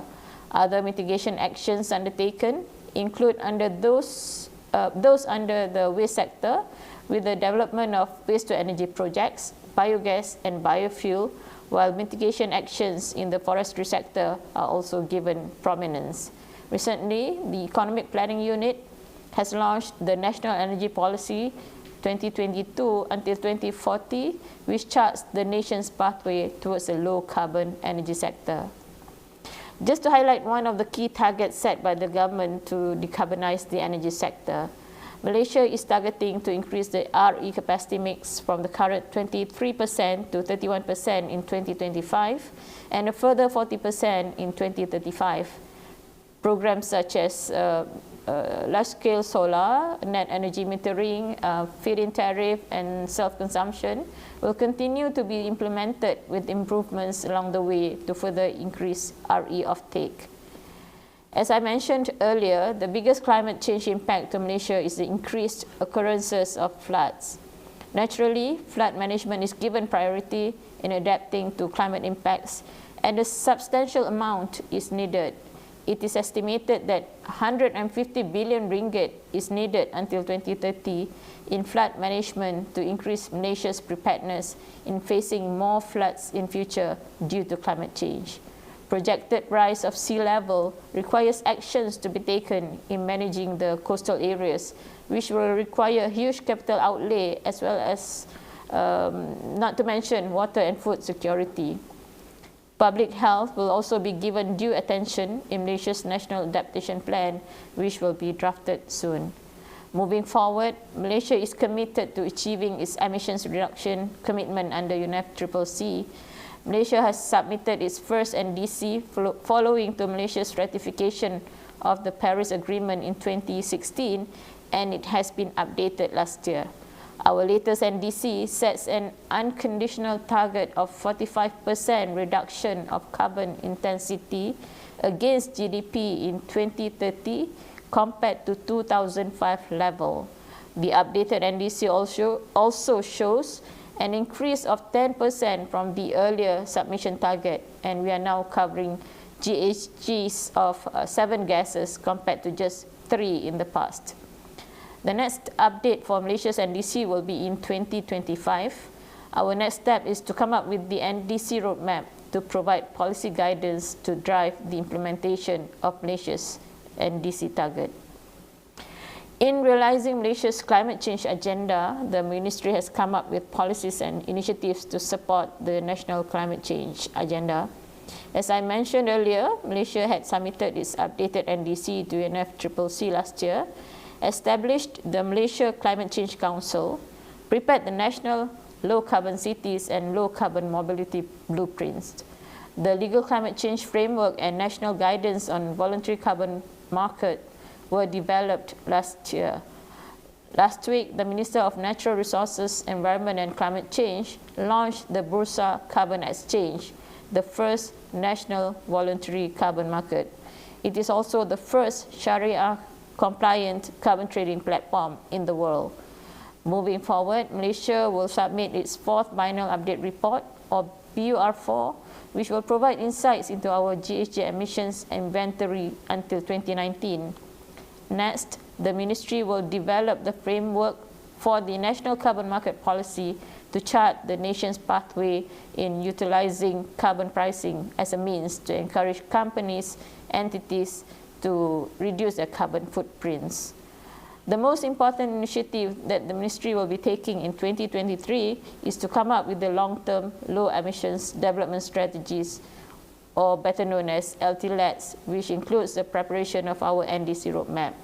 These documents will guide us in our pathway towards net zero emissions and help us in identifying the strategies towards achieving the nation's climate targets. Besides taking mitigation actions, we need to take actions in adapting to the impacts of climate change. We will therefore commence the preparation of a national adaptation plan in 2023. We will also be commencing work in developing the Climate Change Act in 2023. All things said, planning alone will not solve climate issues. We need to take climate actions to ensure not only that we achieve our NDC goals, but to bring multiple benefits to the nation and the people. Benefits such as attracting investments in green technology, opening up of green jobs opportunities, and enhance the livelihoods of the people. But the government will not be able to combat climate change alone. We need to be together as a nation, as global citizens, to save this beloved planet of ours from the risk of irreversible climate damage. With that, I thank you.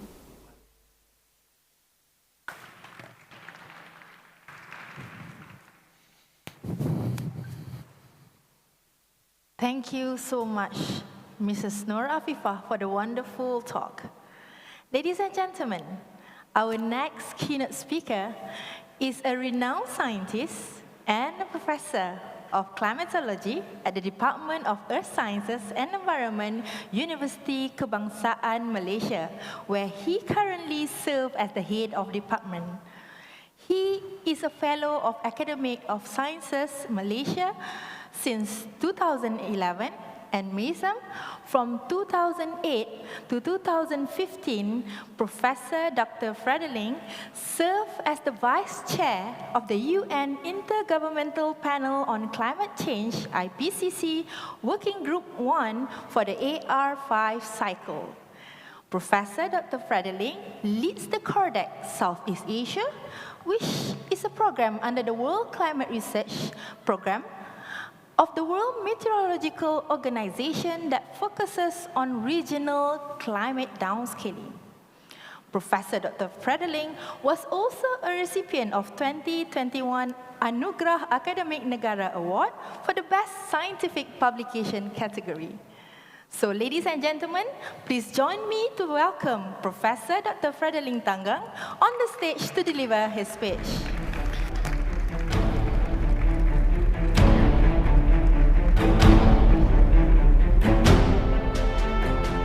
Before we pass the stage, practically to Professor Fredolin. Just one nice point.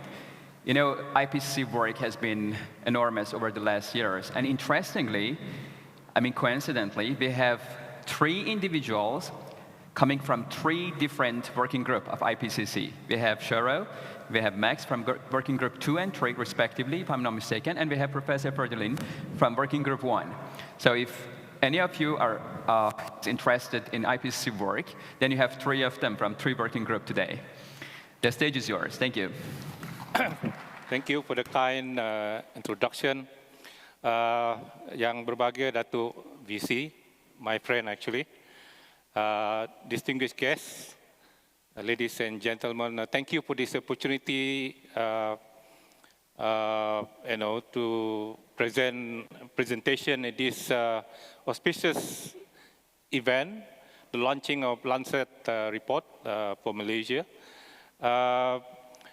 I'm actually kind of jealous to look at this giant LED, so big. I mean, we don't have this in UKM. So, but anyway, we heard so much about impact of climate change on health. I guess everyone heard about climate change these days, but do we really understand what's going on? Do we really know what's going to be, the condition that we have in Malaysia, in the world, in years to come? So let me take maybe 20, 25 minutes, to share with you what I know, mostly based from the IPCC report, and the things that will be installed for us in the next few decades when it comes to the climate change. So my name is Fredolin Tangang, kind of unfamiliar name when it comes to people in Malaysia here, but I'm a Malaysian. I'm from Sabah actually. The title of my talk, Climate Change, Robust Evidence, and a little bit about impacts. And next, please. Oh, sorry, I have 2 keys. So this will be the outline of my talk. I will talk a little bit about key findings of the IPCC report, and then a little bit on the impacts on the environment, the human system, and perhaps a little bit about health. We heard so much about health today, the last speakers. And then perhaps I will bring you guys to evaluate what we need to do actually in terms of increasing climate resilience when we are looking at the prospect of the world in capping this warming at 1.5 degree, and how do we balance between mitigation as well as adaptation? So what is our priority? So perhaps most of you know about IPCC. So when it comes to evaluating the physical aspect or the physical changes of the climate system, we have to look at the global view. It cannot be just based on one location. It cannot just based on one country. It has to be a global view, and it has to be evaluated by the neutral institution. And what has been done is that this IPCC, the Intergovernmental Panel on Climate Change, this is basically a neutral institution, neutral body under the United Nations. It was established more than 30 years ago under the 2 parent organizations, WMO and the UNEP. And the thing that I'll be sharing with you guys today, basically most of this actually from the report that produced by the IPCC. So speaking about report, for the last 30 years, there are many reports has been compiled by the IPCC by thousands of authors, including the 2 gentlemen here involved in the AR6. I myself actually involved in the AR5 cycle as a vice chair of working group 1. But I also involved in the AR6 as a review editor as well as the contributing authors basically. And speaking about the relevancy of this report, it is very relevant. It is basically the report that's shaping the policy, relevant action at the international level. If you look at, for example, the first report, it led to the formation of the UNFCCC. These COP meetings is all basically is under the UNFCCC. And the second assessment report led to the, provide input to the Kyoto Protocol. And the fifth assessment report, which I was very much involved, basically provided input to the Paris Agreement, as you know it. And of course, the sixth assessment report also provide input to the many negotiation in the COP meeting, including the COP 27 recently held in Egypt. So let me start with this, trend of the fossil fuels, greenhouse gases emission. As you can see that the trend has been increasing, especially the CO2, methane, and nitrous oxide.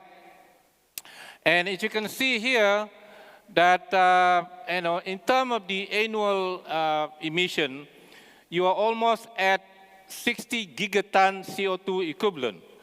This is very significant, yeah? Remember this word, these figures, 60, almost 60, exactly about 58 gigaton CO2. This is actually quite significant, and I want you to remember these numbers, which I will correlate with why this number has to be reduced to around 20 to 30 gigaton in order to achieve 1.5 degree in the latest slide. So, but if you look at what we had for almost 2 million, the natural fluctuation of this CO2 emission is just within 300 and 200 parts per million. So this is, well, this is less than a million, but in ER6, in the latest report, this has been extended by almost 2 million. The scientists digging the so-called ice core, and from ice core they can extract this information. And the thing is that, it never exceeds 300 parts per million. But human civilization in about 100 years, since the beginning of pre-industrial period, this has risen into 420 parts per million now. So this is, of course, going to, that it's going to continue if nothing is being done. It will bring us to about perhaps 1,000 by the end of the century. That perhaps the temperature will rise 4 to 5 degrees Celsius. So why this is so significant? So the warming that we experience currently, especially after 1950s or 1980s here, pretty much attributed to this increase of greenhouse gases. With models, scientists are able to attribute this increase of temperature here due to those increase in the greenhouse gases. Without those anthropogenic forcing, the model basically cannot simulate this increase, just plateau like that. So, and if you look at different region, the ocean, the land, different region here, the same kind of story there. The increase of temperature in those regions basically cannot be simulated by the model without the increase of greenhouse gases that, basically peaked since the beginning of the century. So in the fifth assessment report, which I was part of it, IPCC was able to conclude that human influence on the climate system is clear, and the more we disrupt climate, the more we risk severe and pervasive and irreversible impact. And but at that time, of course, IPCC says that we have means to limit climate change and build a more prosperous and sustainable future. But look at this. When IPCC fifth assessment report was released, the CO2 concentration was just about less than 400 parts per million, and temperature increase was less than 1 degree, 0.85 to be precise. But today, the CO2 concentration in the atmosphere is 422 parts per million, and annual emission is about 60 gigaton CO2 equivalent, and the temperature has risen to 1.2 degrees C, basically. So a significant increase in only a couple of years. So in the AR6, which you guys part of this, the conclusion, the key messages was recent changes in the climate are widespread, rapid, and intensifying and unprecedented in thousands of years. So the message is actually very, very significant. It's like someone having a cancer, and it's already a stage 4 right now. Okay, it's already like in stage 4. If you look at these messages, yeah. So in terms of CO2 concentration that we have now, highest in at least 2 million years. In terms of sea level rise, fastest at least in 1,000 years. Arctic Sea, melting, lowest in 1,000 years. So everything is 1,000 here. So unprecedented in thousands of years, what we have. And this is basically observation, yeah? So it is indisputable that human activities are causing climate change, making extreme climate events, including heat waves, heavy rainfall and drought, more frequent and severe. And extreme heat, as mentioned by previous speakers, more frequent, more intense, so is rainfall, drought, fires. You heard in Europe, in America, this is becoming very common during summer. And of course, we have the ocean is warming in more frequency of coral bleaching. So in terms of temperature, this is what we are. As you can see that this is really, really scary if you look at this graph, yeah. Since 1970s here, it's just going up and up here. It's like there's no stop of this. It's just going to increase and increase. And currently we have about 1.1 or 1.2 degree as compared to the pre-industrial. If you look at, in the scale of 1,000 years, this is unprecedented, at least in 2,000 years, this kind of increase that we have. So, those are actually the global average. If you look at the spatial increase of this, everywhere, almost everywhere, the increase in temperature. And in North America, Europe, Asia, everywhere basically having the same trend, which is the temperature basically keep increasing and increasing. So if you look at, I'm not going to be explaining detail here. If you look at the extreme, everywhere experiencing extreme. That of course including Malaysia with more floodings in the last couple of years.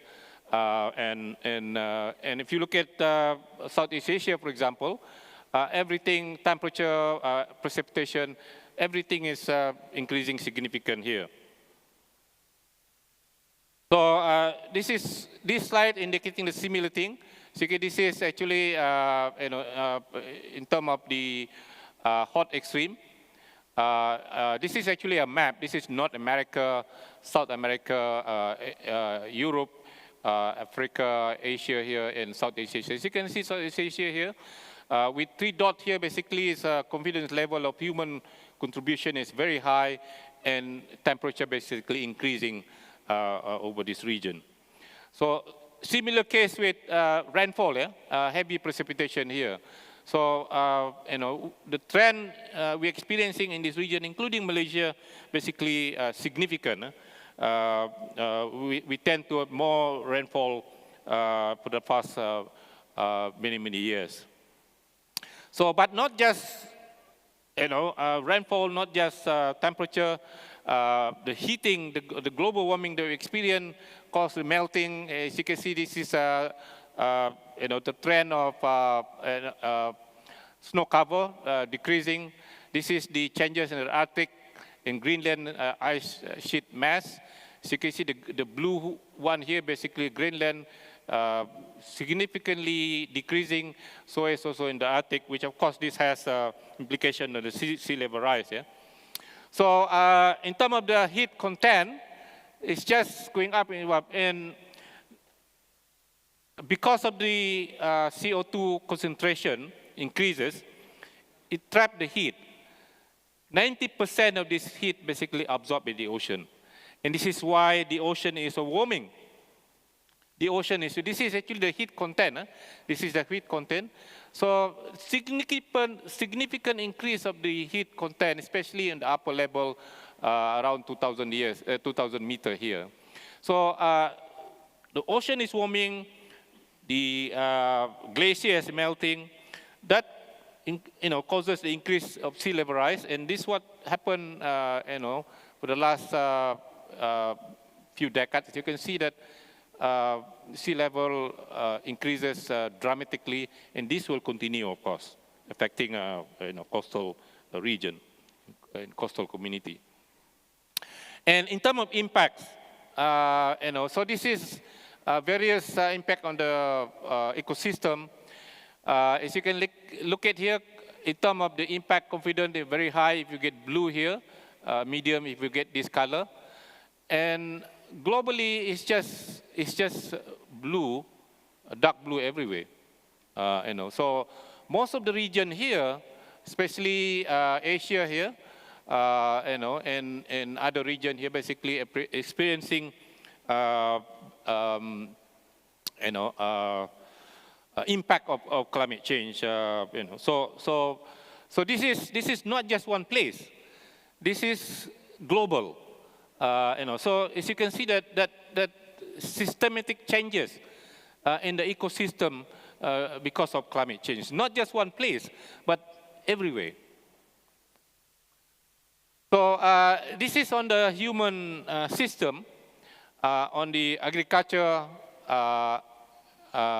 and of course on the health, the thing that we are discussing here. As you can see here, negative. Again, blue, dark blue here indicating very high confidence attribution to climate change. As you can see here, negative means increasing adverse impact. So almost like everywhere is impacted by climate change. So perhaps consistent with your report from this Lancet initiative. So, but those are the observations. Clearly, everywhere impacted by climate change. Almost every ecosystem impacted by, including human ecosystem, human system, health, well-being, impacted by climate change. But what about the future? What about so the future is more important here. So, of course, we cannot tell the future climate without any modeling. So scientists use modeling tool to understand the future climate, and model basically need to be forced with scenario, emission scenario. This is a hypothetical scenario, and this is the latest IPCC report used this so-called SSP emission scenario. This is, as I said, hypothetical emission scenario, So, this is the lowest one. This is where we want to go, basically. But this is the highest, so this is mostly like without mitigation. Yeah? So using this scenario, scientists were able to provide information on how the climate will be in the future, in decades to come. So, this is the condition, for example, at 2 degrees. But we want it to be 1.5 degrees. If you look at 1.5 degree globally, the annual average, I mean the global average, if you look at the Arctic here, actually it's more than 1.5, but at that kind of warming, perhaps this is still a level that you can adapt. Most countries perhaps still can adapt. But if you, at this 4-degree warming here, the global average is 4 degrees, but if you look at especially in northern hemisphere here, the Arctic region, this is beyond 7 degrees, perhaps 10, 11 degrees. This will cause tremendous impact to the ecosystem there, the ice and melting, and of course this will result into the sea level rise again. So in terms of the likelihood of extreme, look at this 4-degree warming here. If we reach that 4-degree warming, the likelihood of 50-year event here will become 40 more, almost like 40% more as compared to the present, time that kind of event to occur. Similarly, with, for example, heavy precipitation here, the more the heat we have, the more likelihood of this kind of event in the future. So this is a kind of scary, isn't it? If the heating continues, you reach 4 degrees C, increase, in decades to come, and then heat wave, heavy precipitation is going to be becoming more frequent and more intense. So, and of course, perhaps all region, including Malaysia, will be affected. So now those are IPCC, but I'm going to share a little bit about what I have personally done through this so-called Codex. Codex basically is global initiative under the WMO. And we have many domains around the region, and for the Southeast Asia region, basically, we have Southeast Asia Codex there, which I championed for the last 10 years. And what we have done through Codex, basically, we downscale or we do a projection. How climate in the future for a particular region, in this particular case for Southeast Asia. And we use many models. So here, this is a list of models that we use to project climate in the Southeast Asia region. Just to let you know that it's not easy to downscale to run model like this. Perhaps only one model like this, it takes 1 or 2 years to do this. So it cannot be done by a single institution. It has to be, collaborative, initiative. And this is what we have done through Codex South Asia, which I champion in this region. And we are redoing, this is actually the last cycle, CMIP 5. We are redoing this. And for the so-called CMIP 6 cycle, UMT actually is also part of this. INOS, Dato VC, INOS is also involved in this. Dr. Fadil's group involved in downscaling this. So this is what we have for the region, including Malaysia. And temperature is expected, worst case scenario, well, this is a kind of temperature that we expect in the future. But the middle scenario perhaps will bring us around, 2.5, 2 degrees, 3 degrees C around here. But as you can see here that, the main signal when it comes to the seasonal rainfall, during the December, January, February, the winter monsoon of the Northern Hemisphere, the main signal that you can see here over the Southeast Asia, basically over the mainland Asia. So you can see more precipitation here. Both the higher scenario and the middle scenario. But during GGA, June, July, August, which is for us, this is actually dry months, our region tend to be drier, tend to be decreasing rainfall. So meaning that here we have a condition where, in dry month, it tend to be becoming more drier. in the future. So if you look at Indonesian region here, as you can see here, Sumatra, Kalimantan, Seri, over decades here, until the end of the century, there is a tendency to be the negative trends here, which indicating that the region becoming drier and drier in the future. So this is because of, we look, I don't have a slide here, but this is basically the condition this region, we tend to have more subsidence, mimicking the condition what we have during El Nino. And then again, if you look at extreme, the dry and the wet extreme tend to be increasing as well.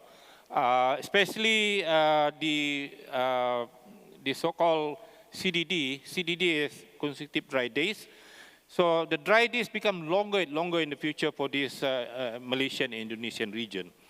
So, but not only dry, but as you can see here that you have this green here.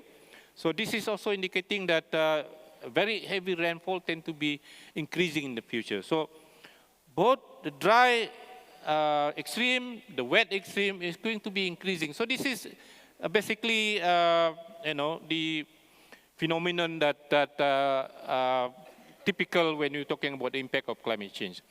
So as you can see here, for Indonesian region, if we reach 2 degrees, increase significantly the dryness here, and that increase tend to be more when we're talking about 4 degrees, So this kind of dryness, very typical when we have El Nino. But this is, we average 30 years, meaning in the future that even without El Nino, we will have dry condition like this, in the future, even without El Nino. So I have a few more slides to go. So, of course, what we have there, basically scenario, and we are hoping that through global initiative under this Paris Agreement would limit that warming at 1.5 as that's what we wanted. But the fact is that currently we have 58 gigaton, and according to the IPCC 1.5 special report, this has to be reduced around 50% by 2030 if we were to achieve this 1.5 and 2 degree pathway, But the thing is that this is not easy to achieve, and in fact, the current policy and pledges will not bring us there. In fact, it would bring us around 2.5 to 3 degree, and the thing is that, even during the last COP27 meeting, there has been no agreement in terms of how to phase out these fossil fuels, So this is like that, we are actually hoping that the world will fix the climate, limiting the temperature by 1.5, but the reality is that that is not the case. That is not the case. I'm not saying this is Antonio Guterres who was saying this, basically, So, so there's so much uncertainty about this, and hopefully miracle will bring us. Now,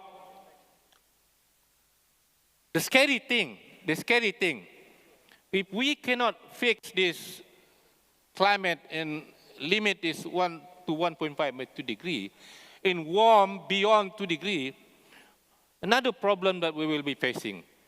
The climate might end up having these so-called climate tipping points. As far as science is concerned, this guy here maybe agree with me. This is not a done science, but the more warming that we have, the higher risk we are going to this. First, this permafrost thawing. This melting in the Arctic in the northern part, which when it melts, it releases more methane, which is a more potent greenhouse gases than CO2, and accelerate this warming basically. And many other tipping points that can cause drastic and erupt climate change. So, in terms of race, in terms of risk. Yeah? So the more warming that we have, the higher the risk we have here. This is so-called reason for concern. For example, this is unique in threatened system, for example, coral system, extreme weather. Even at 2 degrees, 1.5, there is already risk, higher risk there, let alone if you go to 2 degrees in 3 degrees, basically. Similarly with health, yeah. So the thing here is that, you know, when it comes to smaller countries, for example, developing countries, small island nation, what is our focus here actually? We know that the world perhaps not in agreement in terms of how to reduce this climate change, to the point of 1.5 degree. So what is our basically priority there? So is it both? Is it mitigation? Is it adaptation? So, but adaptation is quite important. Perhaps as demonstrated by this graph in terms of health.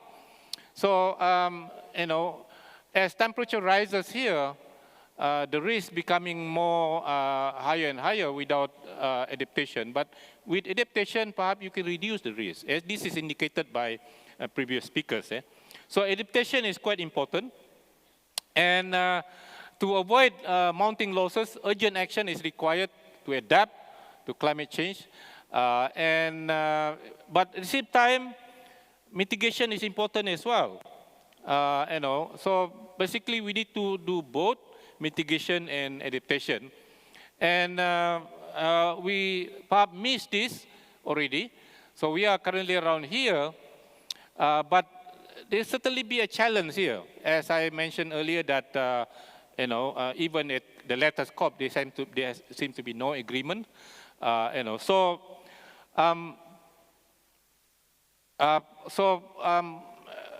Currently, according to the IPCC, climate resilient development is already very challenging, even in the current global warming level. So the prospect will be coming further limited if the warming exceeds 1.5 degrees C, and perhaps may not be possible if it's beyond. So what I'm trying to say here is that, if the warming exceeds 2 degrees, even adaptation perhaps doesn't really work. So it's still, it's still quite important. And you heard Malaysia, this is my last, you heard from the ministry people, you heard Malaysia, a smaller country, we emit only less than a degree, 0.6 less than 1%, 0.6 something percent compared to the total emission. That's very small, isn't it? Even tomorrow we set to 0, perhaps we don't change much in terms of climate, But we do have the moral obligation. If you look at the per capita emission, per capita meaning you average with the number of people, we are among the highest in this region. Compared with China, for example. China currently emitting about 30% of total emission, simply because it has more people. But if you average with the 1.1 billion, per capita in China is much less than in Malaysia. So we do have, although we're a smaller country, our total emission is less, but per capita emission, perhaps, we are among the highest these days. So we do have the moral obligation to mitigate, to reduce our emission. And I'm happy to see what has been shared by the Deputy Undersecretary earlier, that Malaysia on track on doing this. But adaptation is important. And we need to adapt to this beyond 2 degrees. We cannot really hope 1.5. We have to perhaps adapt to 2 degree increase in the future. And to adapt this, we need to support the country, we need to support the scientific community, need to provide the scientific basis to do this. And I hope UMT, Dato VC, can champion this. And how do you adapt this 2 degree warming in the future? We cannot rely for the world to limit warming 1.5. The present condition does not tell you, or does not provide you to that. So with that, thank you so much again for the opportunity to present. Thank you so much.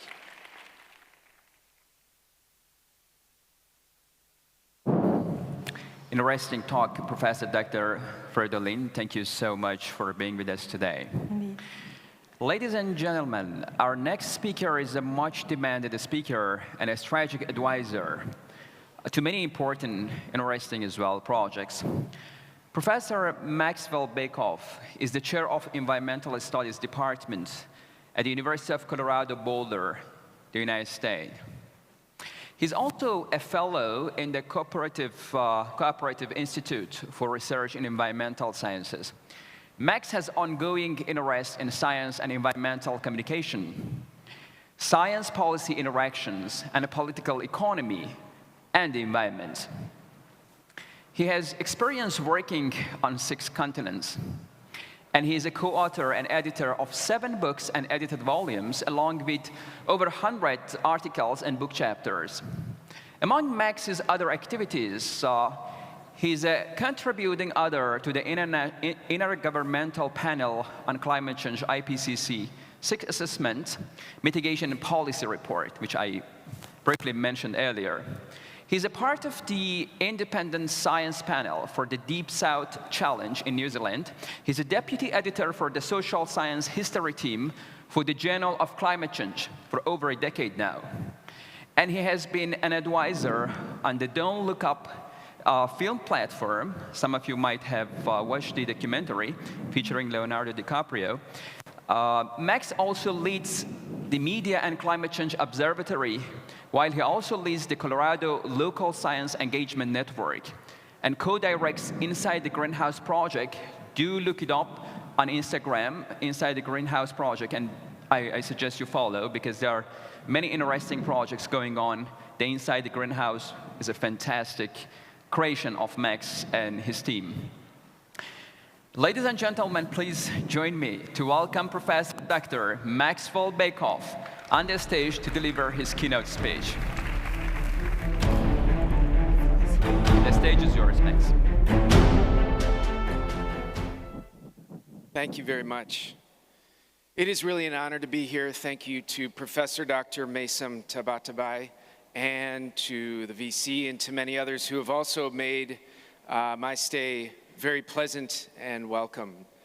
So I'm here in some ways to re-emphasize some of the things that have been said already, and then I'm to share with you a bit of a next steps forward pathway for us. This provides a bit of an assessment of climate science policy and our role in society in December 2022. And as we look forward to what we can consider to be our better futures around climate change and public health. As I do this, I'd like to weave in some of the research that has been mentioned by Dr. Fredolin, and as well as others, to weave it into our policy decision-making and into our everyday experiences. So this is a way for us to consider how these formal spaces of climate science and policy can weave their way into our everyday lived experiences, into the way in which our attitudes, our intentions, our beliefs, and our perspectives are shaped by these formal processes,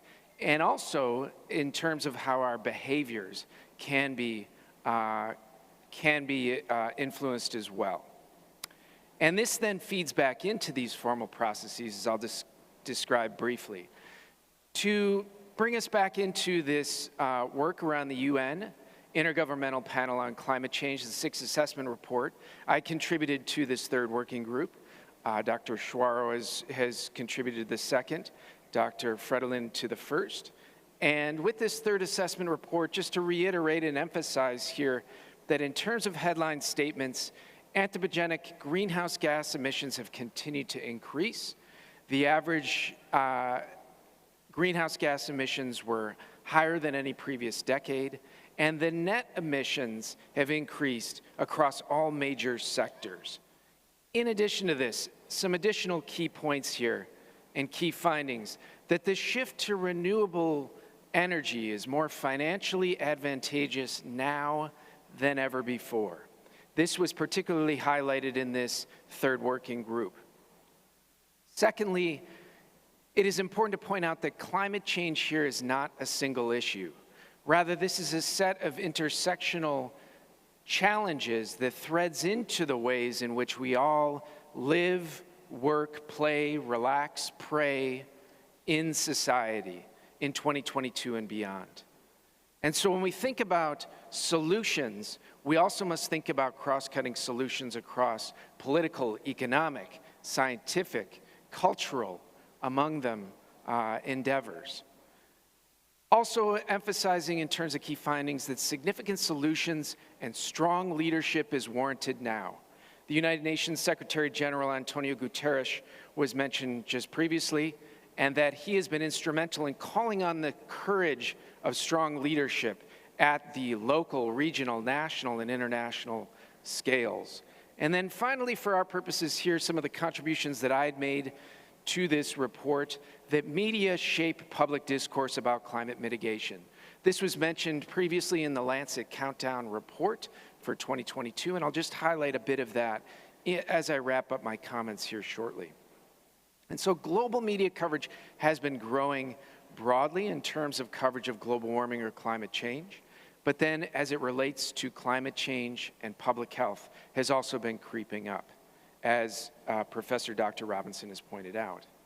So we've heard about some of these key indicators of a changing planet, again to refer to Professor Fredolin's comments. And I also add in here that the human influence on the global carbon budget has continued to increase apace as well. So if you look across these different contributions, that fossil CO2 is being emitted into the atmosphere at a much higher rate than it is being cycled out or has been cycled out over the last centuries, really, since the dawn of the Industrial Revolution. And so this creates part of the story around how we are in these situations and in these challenges now. So moving forward, there was also another UN report that I point out to you now, this United in Science report. And this can help weave in what Professor Tabatabai had mentioned and what we're going to be hearing more from many of our young people here shortly about the way in which we must be united in working collectively. Individual action will get us a certain way, but we also need collective action and we need unity. So in United in Science, as providing a variety of information here, we also can see that this is part of a collective action problem at its core. So when we look at this collective action problem, the United in Science report also points out that critically, there is a call for rapid transformation of societies. To quote from the report, such massive cuts require a large-scale, rapid, and systemic transformation across the globe. Electricity supply, industry, transport, building sectors, and food and financial systems. Again, this is not a single issue. This cuts across all dimensions of the ways in which we contribute to climate change and its causes, and in terms of the way in which we feel the impacts of climate change in terms of its consequences.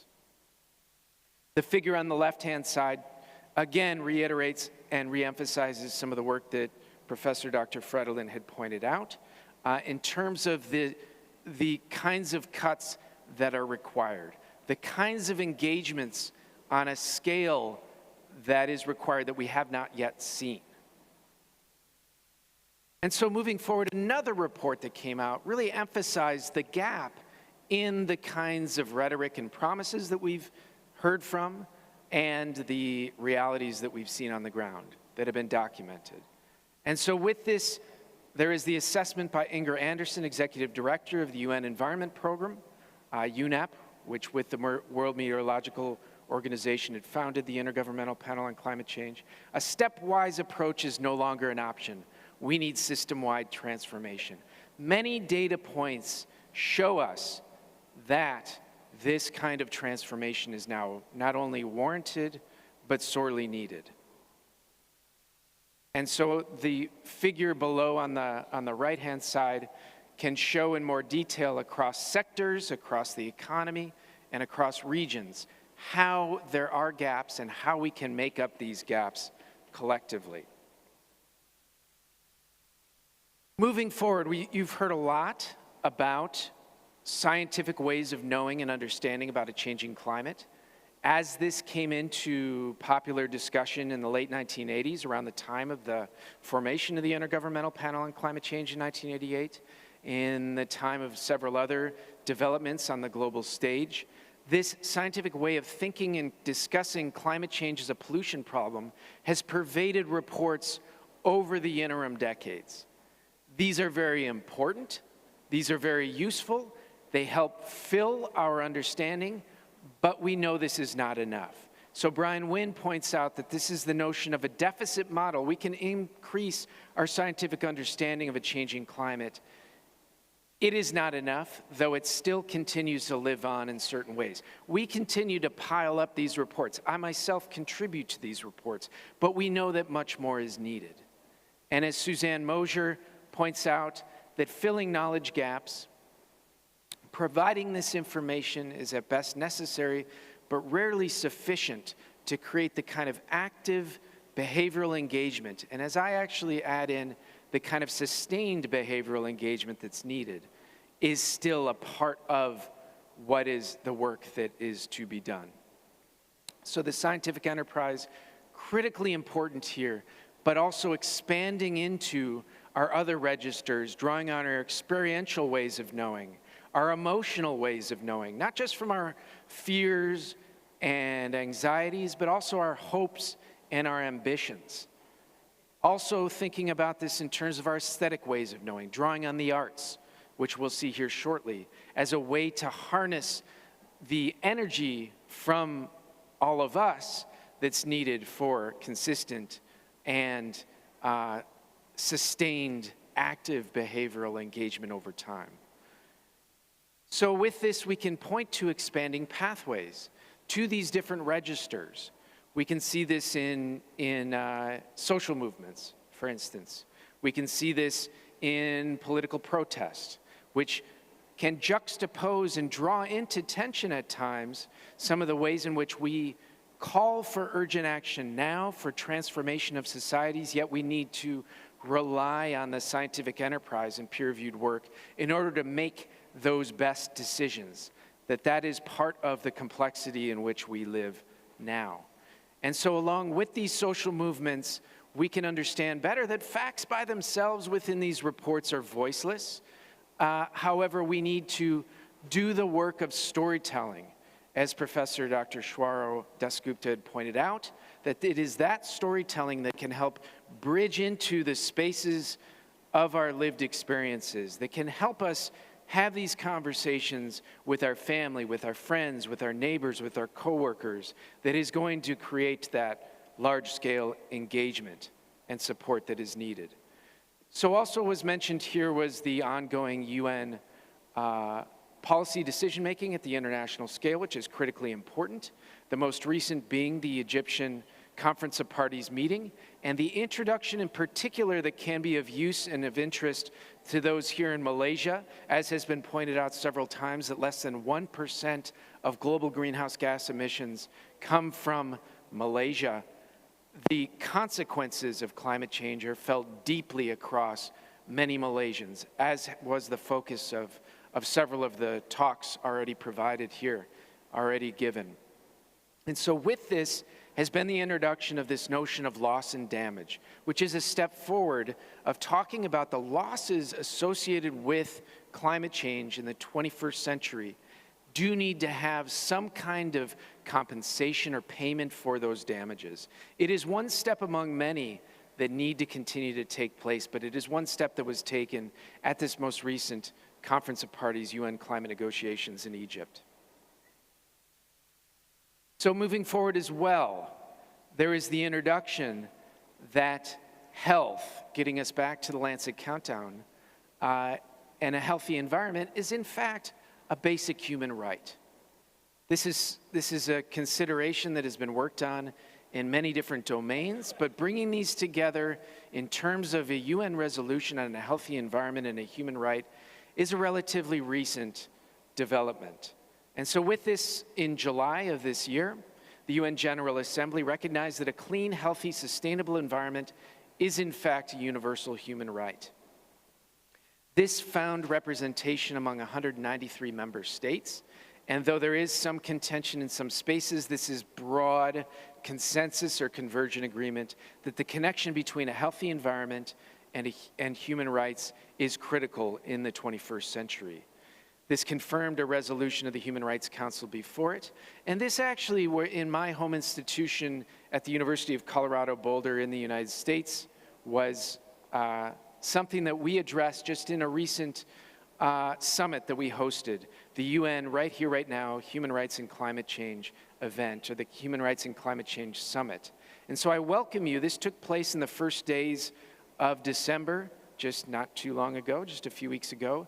These are now archived, and I welcome you to take a look at the keynote speakers, the perspectives of Sheila Watt-Cloutier on indigenous perspectives, human rights and climate change. I welcome you to take a look at former Irish President Mary Robinson's comments as it relates to gender, climate change, and human rights.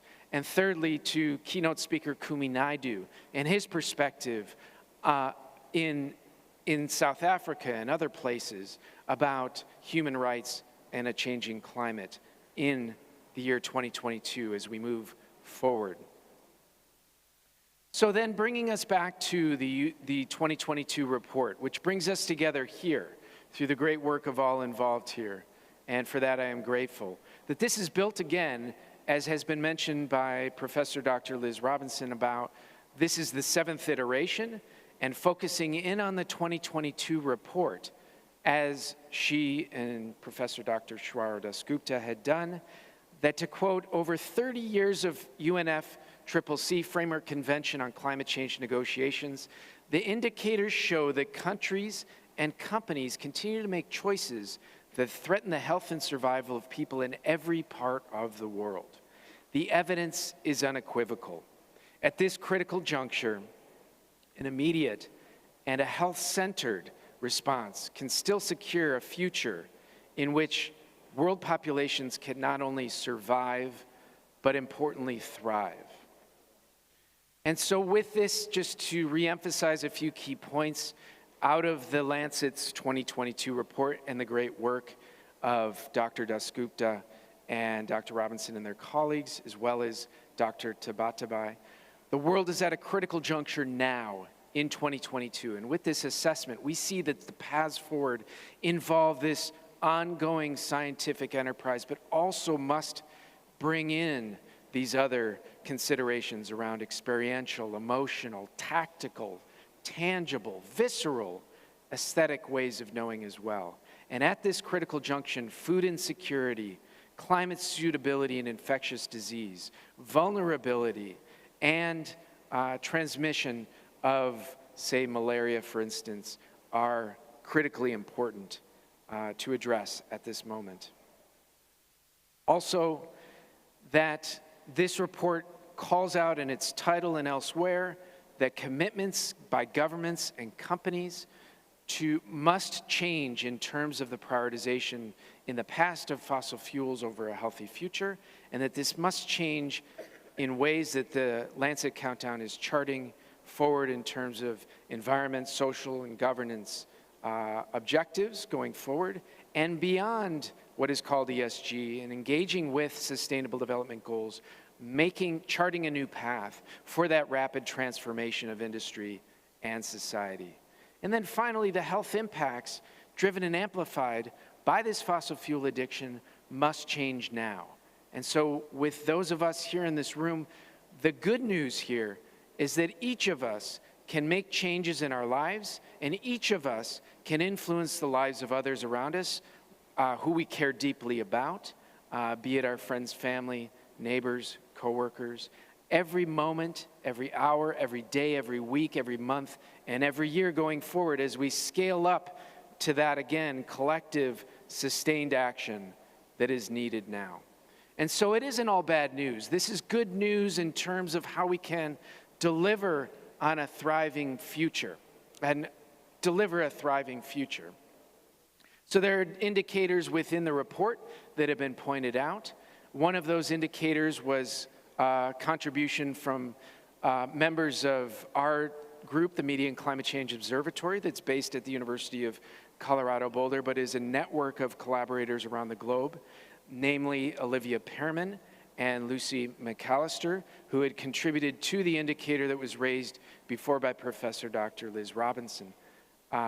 And that feeds into some of our ongoing work at the Media and Climate Change Observatory, putting our fingers on the proverbial pulse of how conversations from those formal spaces of climate, science, and policy can find meaning in our everyday lives through that bridge of media communications. Because as we know, very few of us are digging into those reports directly, but instead relying on media, relying on other forms of communication in order to make those connections and also provide those platforms for change.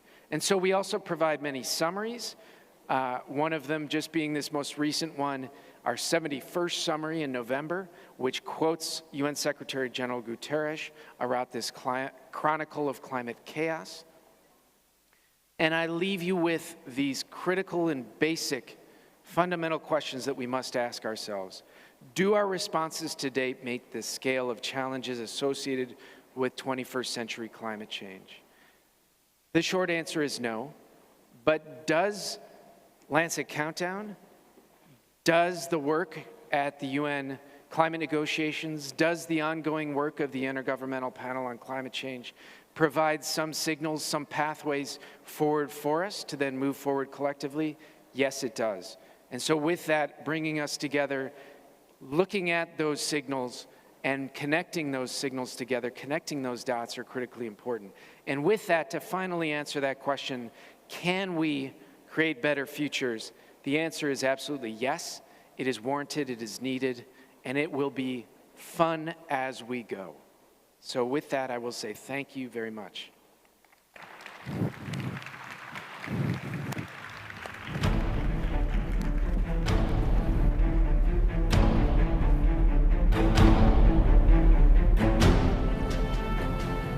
Thank you, Max, for such an inspiring speech. We are very thankful for your commitments to be with us in person this afternoon. Absolutely. I would like to echo what Fatin just mentioned. Thank you so much, Max, to have come down here all the way. I think it's a 2-day flight, including the layovers. And ladies and gentlemen, as stated in the Lancet Countdown 2022 report, our health is at the mercy of fossil fuels, I'm afraid.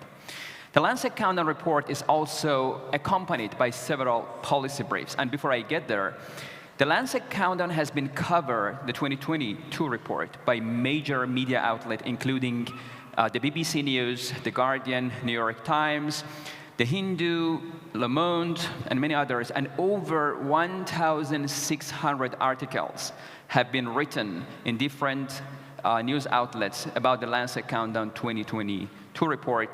The value, the monetized value of this coverage estimated at over 50 million US dollars. Each policy brief, back to the policy brief.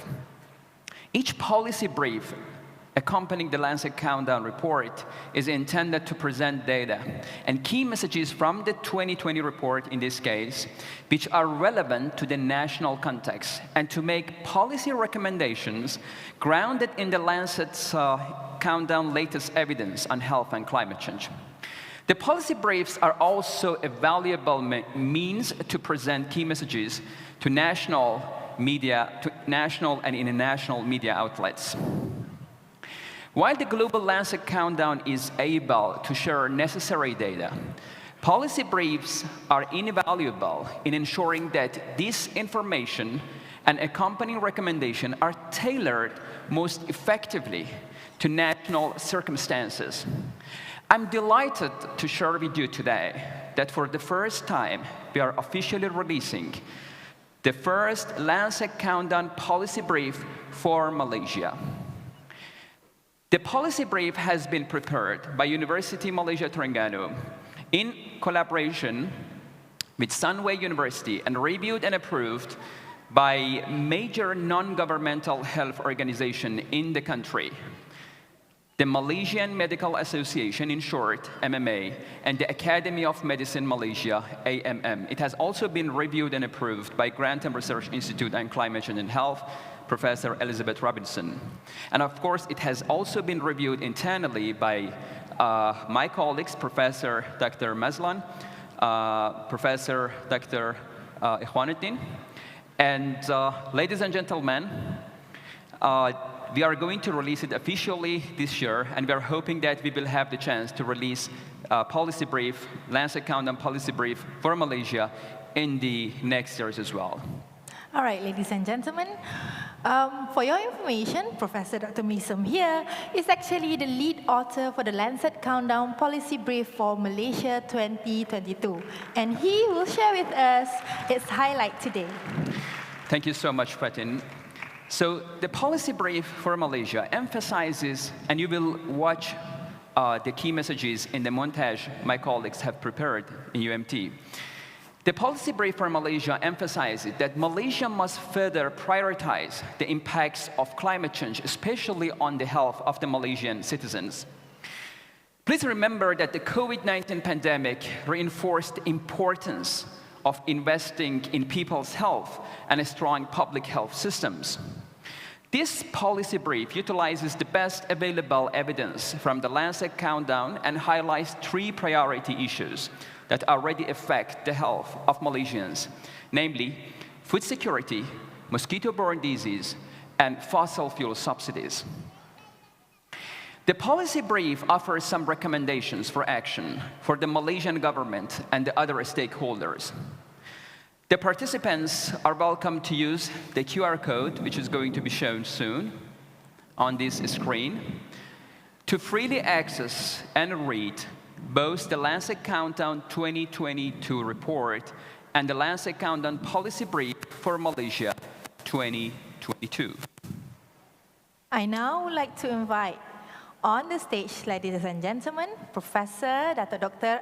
Mazlan Abdul Ghaffar, the Vice Chancellor of Universiti Malaysia Terengganu, Professor Chemist Dr. Marina Muhammad Arifin, Professor Dr. Muhammad Ikhwan from UMT, Professor Dr. Ruben Clement from Sunway University, Professor Dr. Rosmawati Muhammad, Academy of Medicine Malaysia, Major Besara Dr. Ahmad Filza Ismail, Malaysian Medical Association, to the stage for official release of the first Lancet Countdown Policy Brief for Malaysia 2022.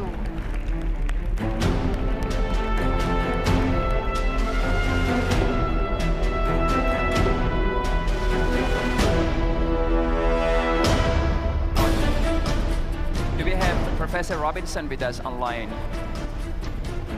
If my colleagues can check that, please. Yeah.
Thank you so much, ladies and gentlemen.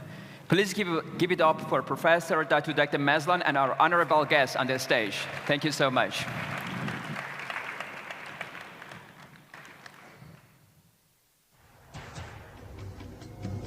Wonderful. Thank you so much.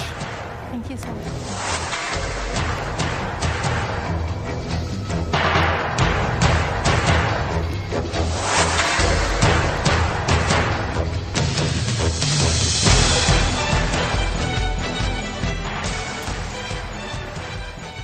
The 2022 report of the Lancet Countdown on Health and Climate Change has been widely referred to by major public figures as well, including the Secretary General of the United Nations, Antonio Guterres, and Dr. Tedros Adhanom Ghebreyesus, the Director General of the WHO, World Health Organization.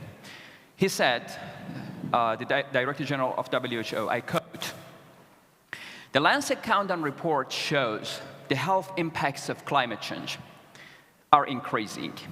This is a sobering reminder of how much further we still have to go." I would also like to quote Professor Anthony Costello, the co-chair of the Lancet Countdown. I quote, "The world is at a critical juncture. Our global commitment to cut fossil fuel is way off track. And now fossil fuel-focused responses to the energy crisis we face could reverse the progress made so far. We must change." I'm continuing the quote. "Otherwise, our children face a future of accelerated climate change, threatening their very survival." Ladies and gentlemen, on that note, we must make sure that the necessary educational means will be taken so that our children will be the elements of change we so badly need, and that their voices and aspiration will be heard. We have done something interesting, very exciting rather, this year, and I wanted to hear it firsthand from the wonderful people who made it possible. Ladies and gentlemen, I'm delighted to present to you Mrs. Monica Boykoff from Boulder, Colorado, and my friend and colleague, Dr. Tengku Farah, on the stage.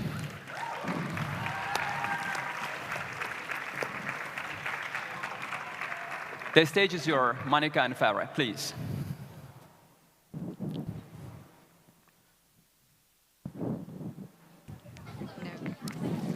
Hello, is it working? Oh.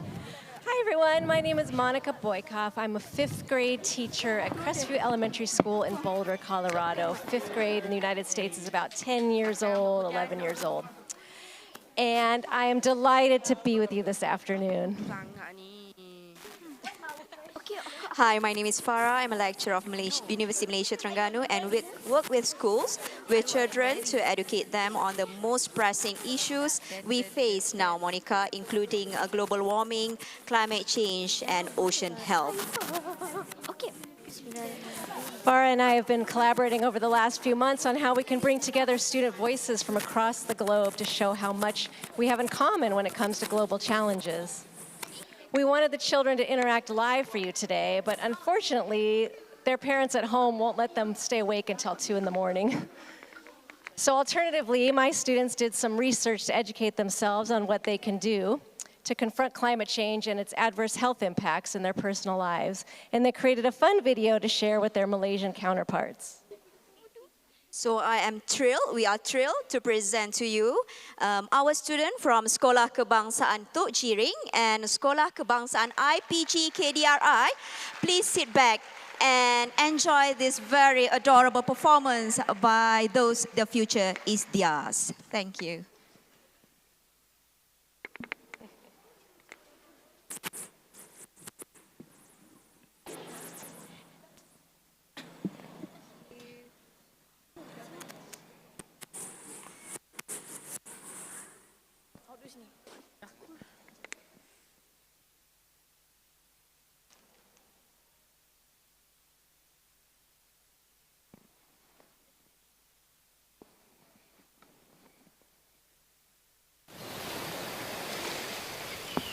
It's so wonderful to be here.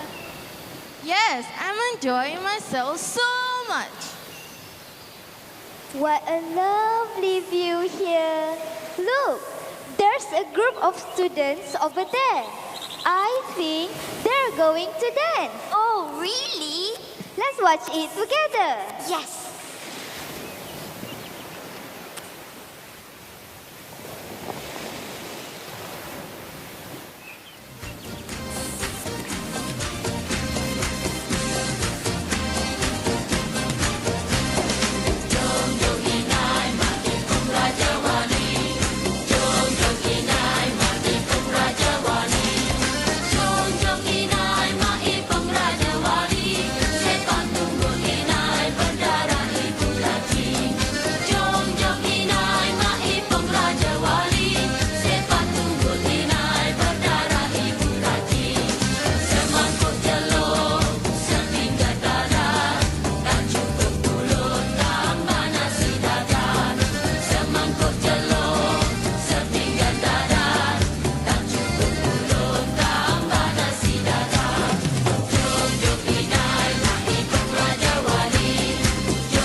Let's go to the stall and grab something to eat. Hello, children. Do you want to buy some food and drinks? It's only 2 ringgit each. We want it. We want it. We want sandwich and milk. I want it. I want it. I want sausage and coke. But that's unhealthy. Healthy food makes you fast. Healthy food makes you strong. Junk food is make you weak. Junk food is make you big and fat.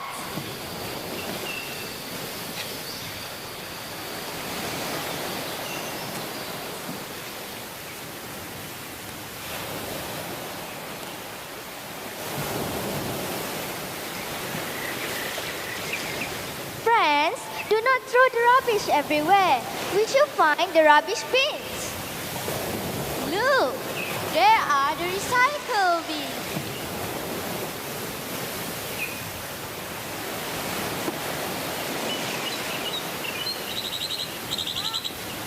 Oh no! Oh no! Why? Put it in, put it in, put it in. Pick the glass and put it in the recycle bin. Pick the plastic and put it in, put it in, put it in. Pick the plastic and put it in the recycle bins. Pick the paper and put it in, put it in, put it in. Pick the paper and put it in the recycle bin. They are boring. I want to play parachute.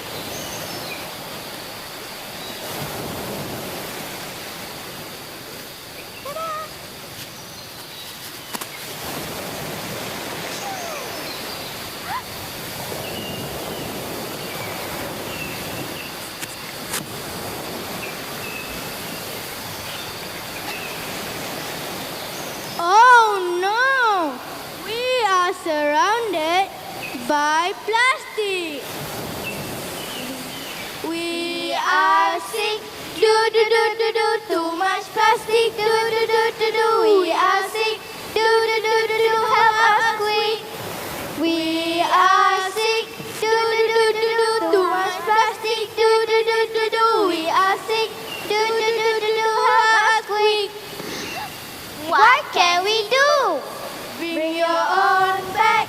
Do do do do do. Your own straw. Do do do do do. Your own bottle. Do do do do do. Bring your own. No more plastic. Do your part. Let's be smart. I'm so sorry. I will not do it again. Let me help you. Thank you. You're welcome. Bye.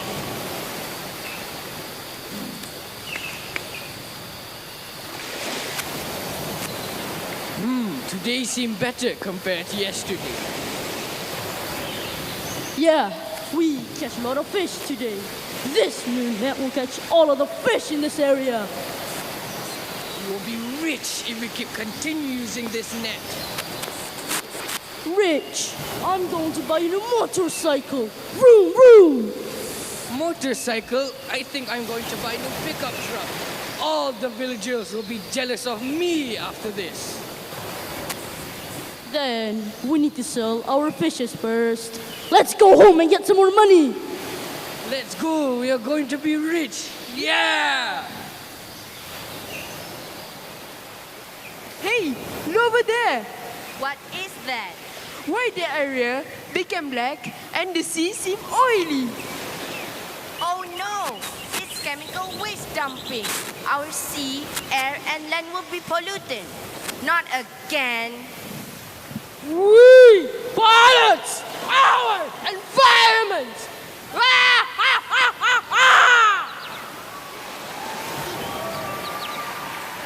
Because of them, we are sick. I thought we are human source of protein. Without us, they will have protein deficiency. What? Protein deficiency? Yes, protein deficiency. It will increase human appetite. It will make children eat a lot of unhealthy food. Oh no!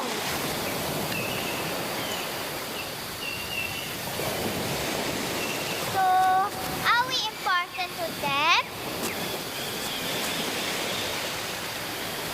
Yes, humans should help us. They should not throw waste to the sea and pollute our homes.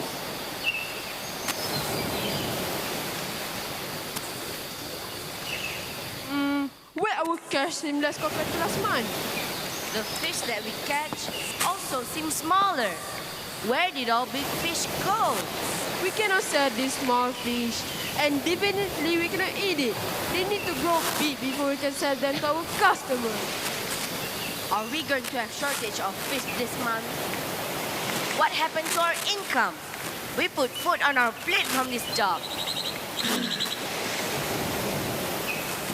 We should impose cash and release aid to our community.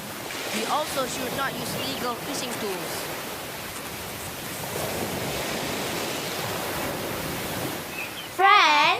Let's keep our ocean clean and put the trash away. Do not litter the beach. Save the marine life. Reduce, reuse, recycle should be our motto in life. They are the way on how we can protect our sea life and maintain our food security.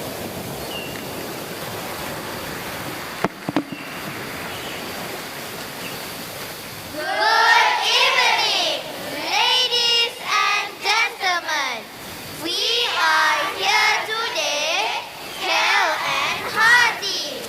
Lend us your ears, hear our say.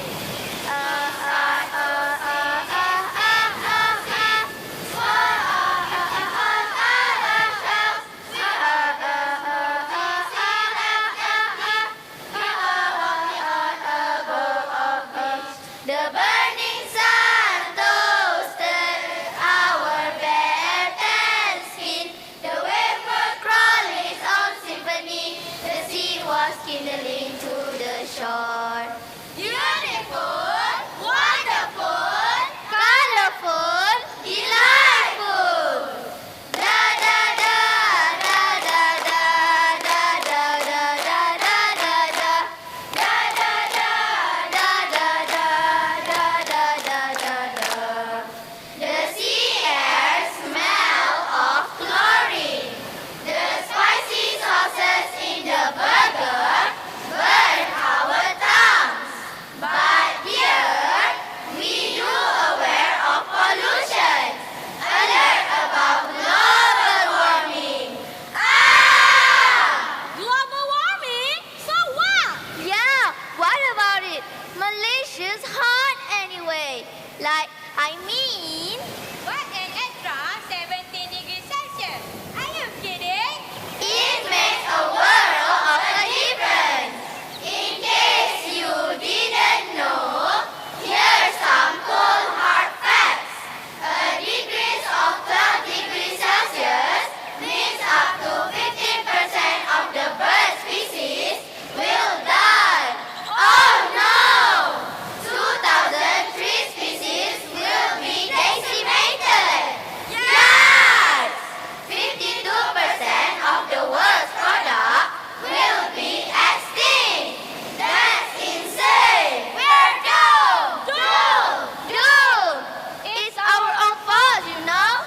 Yes, ours. All of us. We cannot be released. Noxious gases like CFC. What? Chlorofluorocarbons. Methane. Carbon dioxide. Carbon monoxide. Open burning, polluting every single breath we take. Mankind has no respect at all for poor Mother Earth. Climate change is the greatest threat to global health in the 21st century. Climate change would cause death from heat exposure in elderly people. Increases infectious diseases in diarrhea, malaria, dengue, coastal flooding, and childhood undernutrition. Climate change is affecting food security. Crop production will probably be negatively affected, and crop failures to undernutrition. Risk of hunger as a consequence of these impacts. Climate change also impacts fish populations. Globally, land will be available to be fished. Regions dependent on glacial water. Regions that are already dry and small islands have a higher risk of water stress due to climate change. Climate change impacts on the environment, ecological collapse. Bleaching has damaged the Great Barrier Reef and threatens reef worldwide. Habitat destruction. Many are sea ice, which has been disappearing in a warming Arctic. Slowly, slowly, our lives are coming to the end. For health, reason now, do fear. Anxious only to grasp the colors of the world. Gloriously wonderful to see, because no one is certain as time passes by.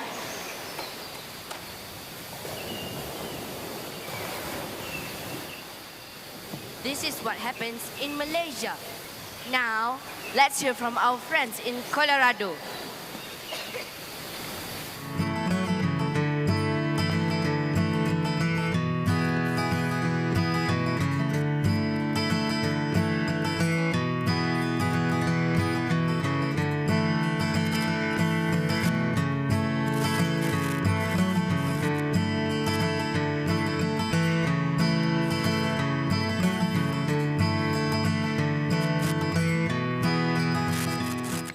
Hi, Malaysian kids. Hi!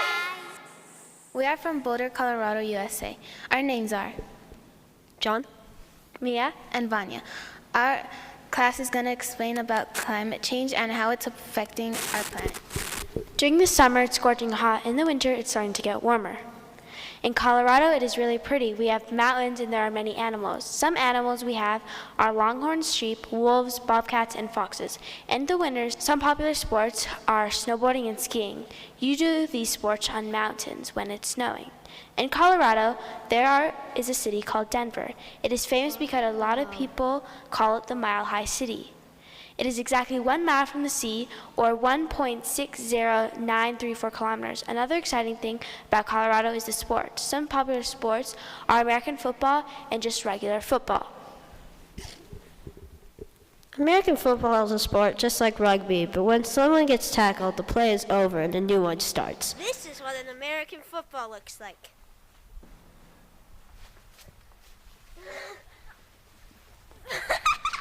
Hello, I'm your host, Henry Scheer, and we're here to talk about global warming and climate change. So we are going to interview 2 scientists. Hi, what are your names? My name is Prasanna Acharya.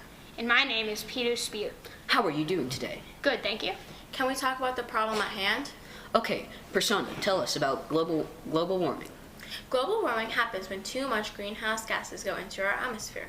This causes the atmosphere to get thicker, which means if there's too many greenhouse gases, such as carbon dioxide and methane, the heat will get trapped on Earth. Interesting. Now, Peter Spear, tell us about climate change. Climate change happens when global warming happens, which means glaciers will melt and that will make the sea levels rise. Also, when there's warmer water, it changes the patterns of the ocean's currents. Some places can get more rainfall, which could lead to flooding. But some places don't get enough rainfall, so they have droughts. There's so much stuff that can happen when the climate change occurs. Interesting. Thanks for tuning in on Henrico News.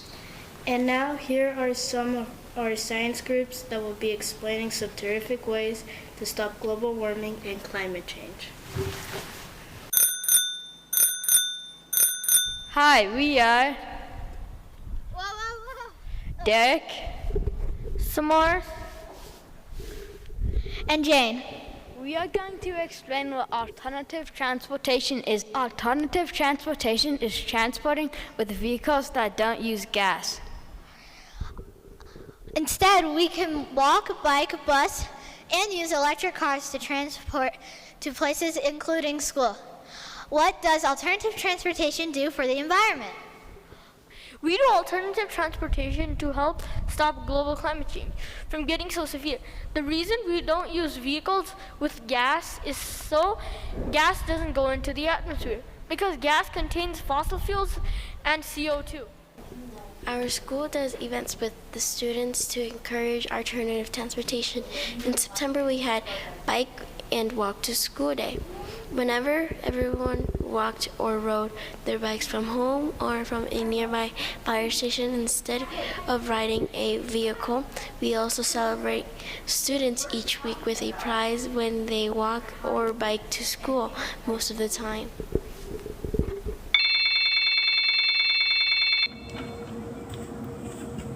James, you have to plastic. It's non-recyclable. You have to put this. Get a recyclable can. I like my Coca-Cola! Oh my God! James, you're gonna be grounded. Mom told me to come up here and explain why it's bad to keep your phone plugged in and have a plastic cup. Okay, I think I'm awake now. First off, when you sleep and charge your phone at the same time, you can lose track of your phone when it's already fully charged. Okay, James, let me tell you what happens when you do this stuff to make electricity. You have to burn a pretty big amount of coal, which pollutes CO2 into the air, which is a greenhouse gas. Also, that plastic cup you were using ends up in the ocean with all the animals. Finally, a way you can prevent global warming and climate change is by unplugging your electronics when they are done charging.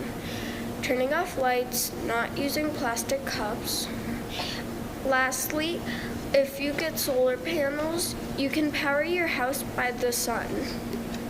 Oh, I think I'm starting to understand it now. Thank you for telling me.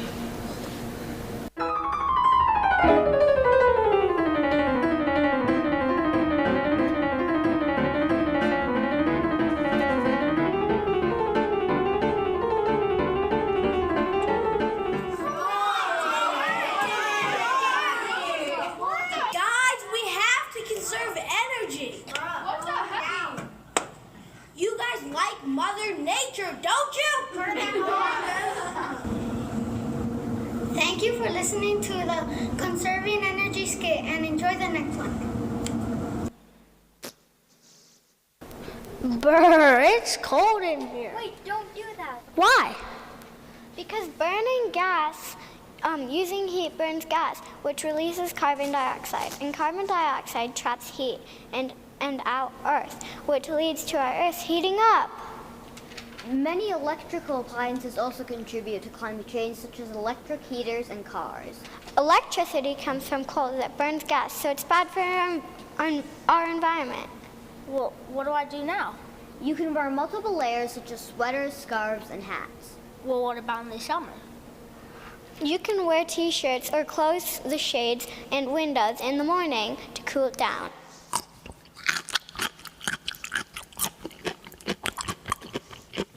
Another thing you can do to prevent global warming is eat less meat and dairy. You can eat more vegetables. Yummy. If you want to eat some meat or dairy, you should get it from a local farm. Where did you get the milk? I got it from the farm down the street. Interesting fact, when stores buy meat from a different state or country, they send it over on an airplane or truck. And airplanes and trucks use gas, and gas has carbon dioxide. You should not eat meat or dairy because cows emit methane like this.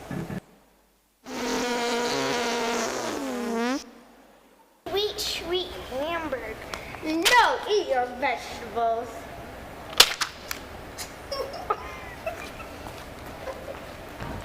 Climate change is starting to take over people's worries, and if we don't prevent it, our planet is going to turn into a planet like Mars. Thank you, Colorado.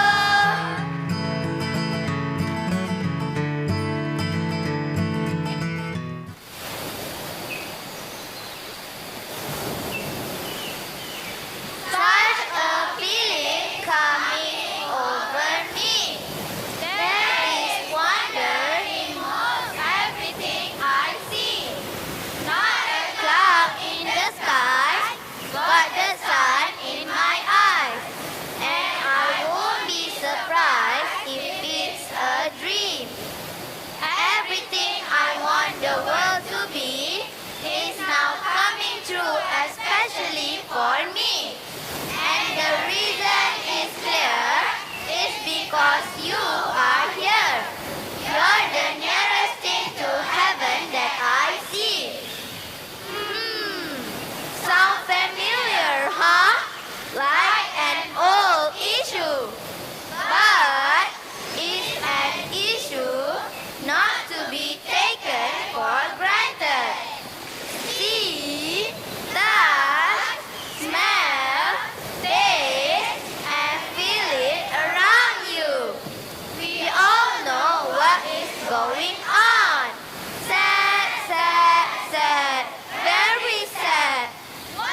effect.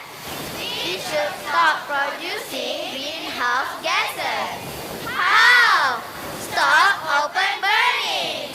Use less air conditioning. Carpooling. Walking and biking instead of driving. Less driving means fewer emissions. Check out for mass transit system too. But we don't have that here. Oh yeah, you're right. Too bad. That is why we need to protect the natural environment, the sea and oceans too. Once in a while, we need to escape from hustle and bustle of the city. We should start thinking green so that we have clean water flowing from the river and more picnics to enjoy with our family. Yes, waste no paper. Love our forest. Dump no rubbish into the water. Love our river. Take care of the wildlife. Love the animals. Yes, love our nature. Love ourselves.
A big thank you to our beautiful sweethearts.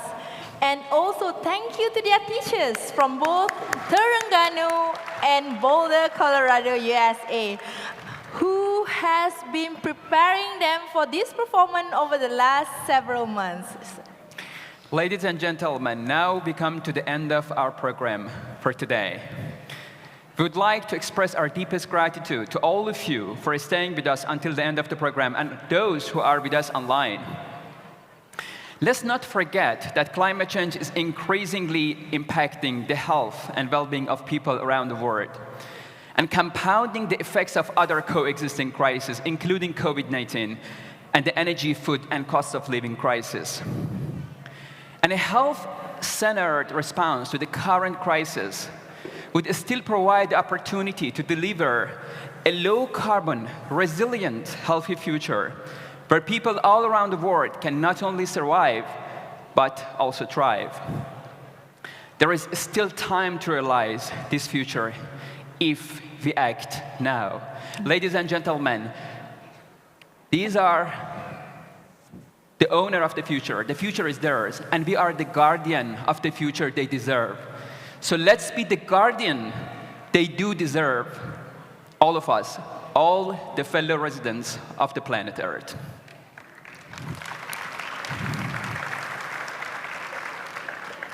Thank you so much, and we hope to see you again in the future Lancet Countdown event.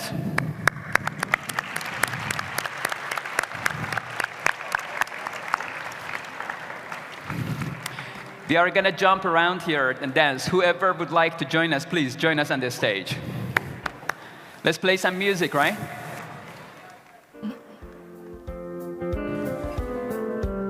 All right.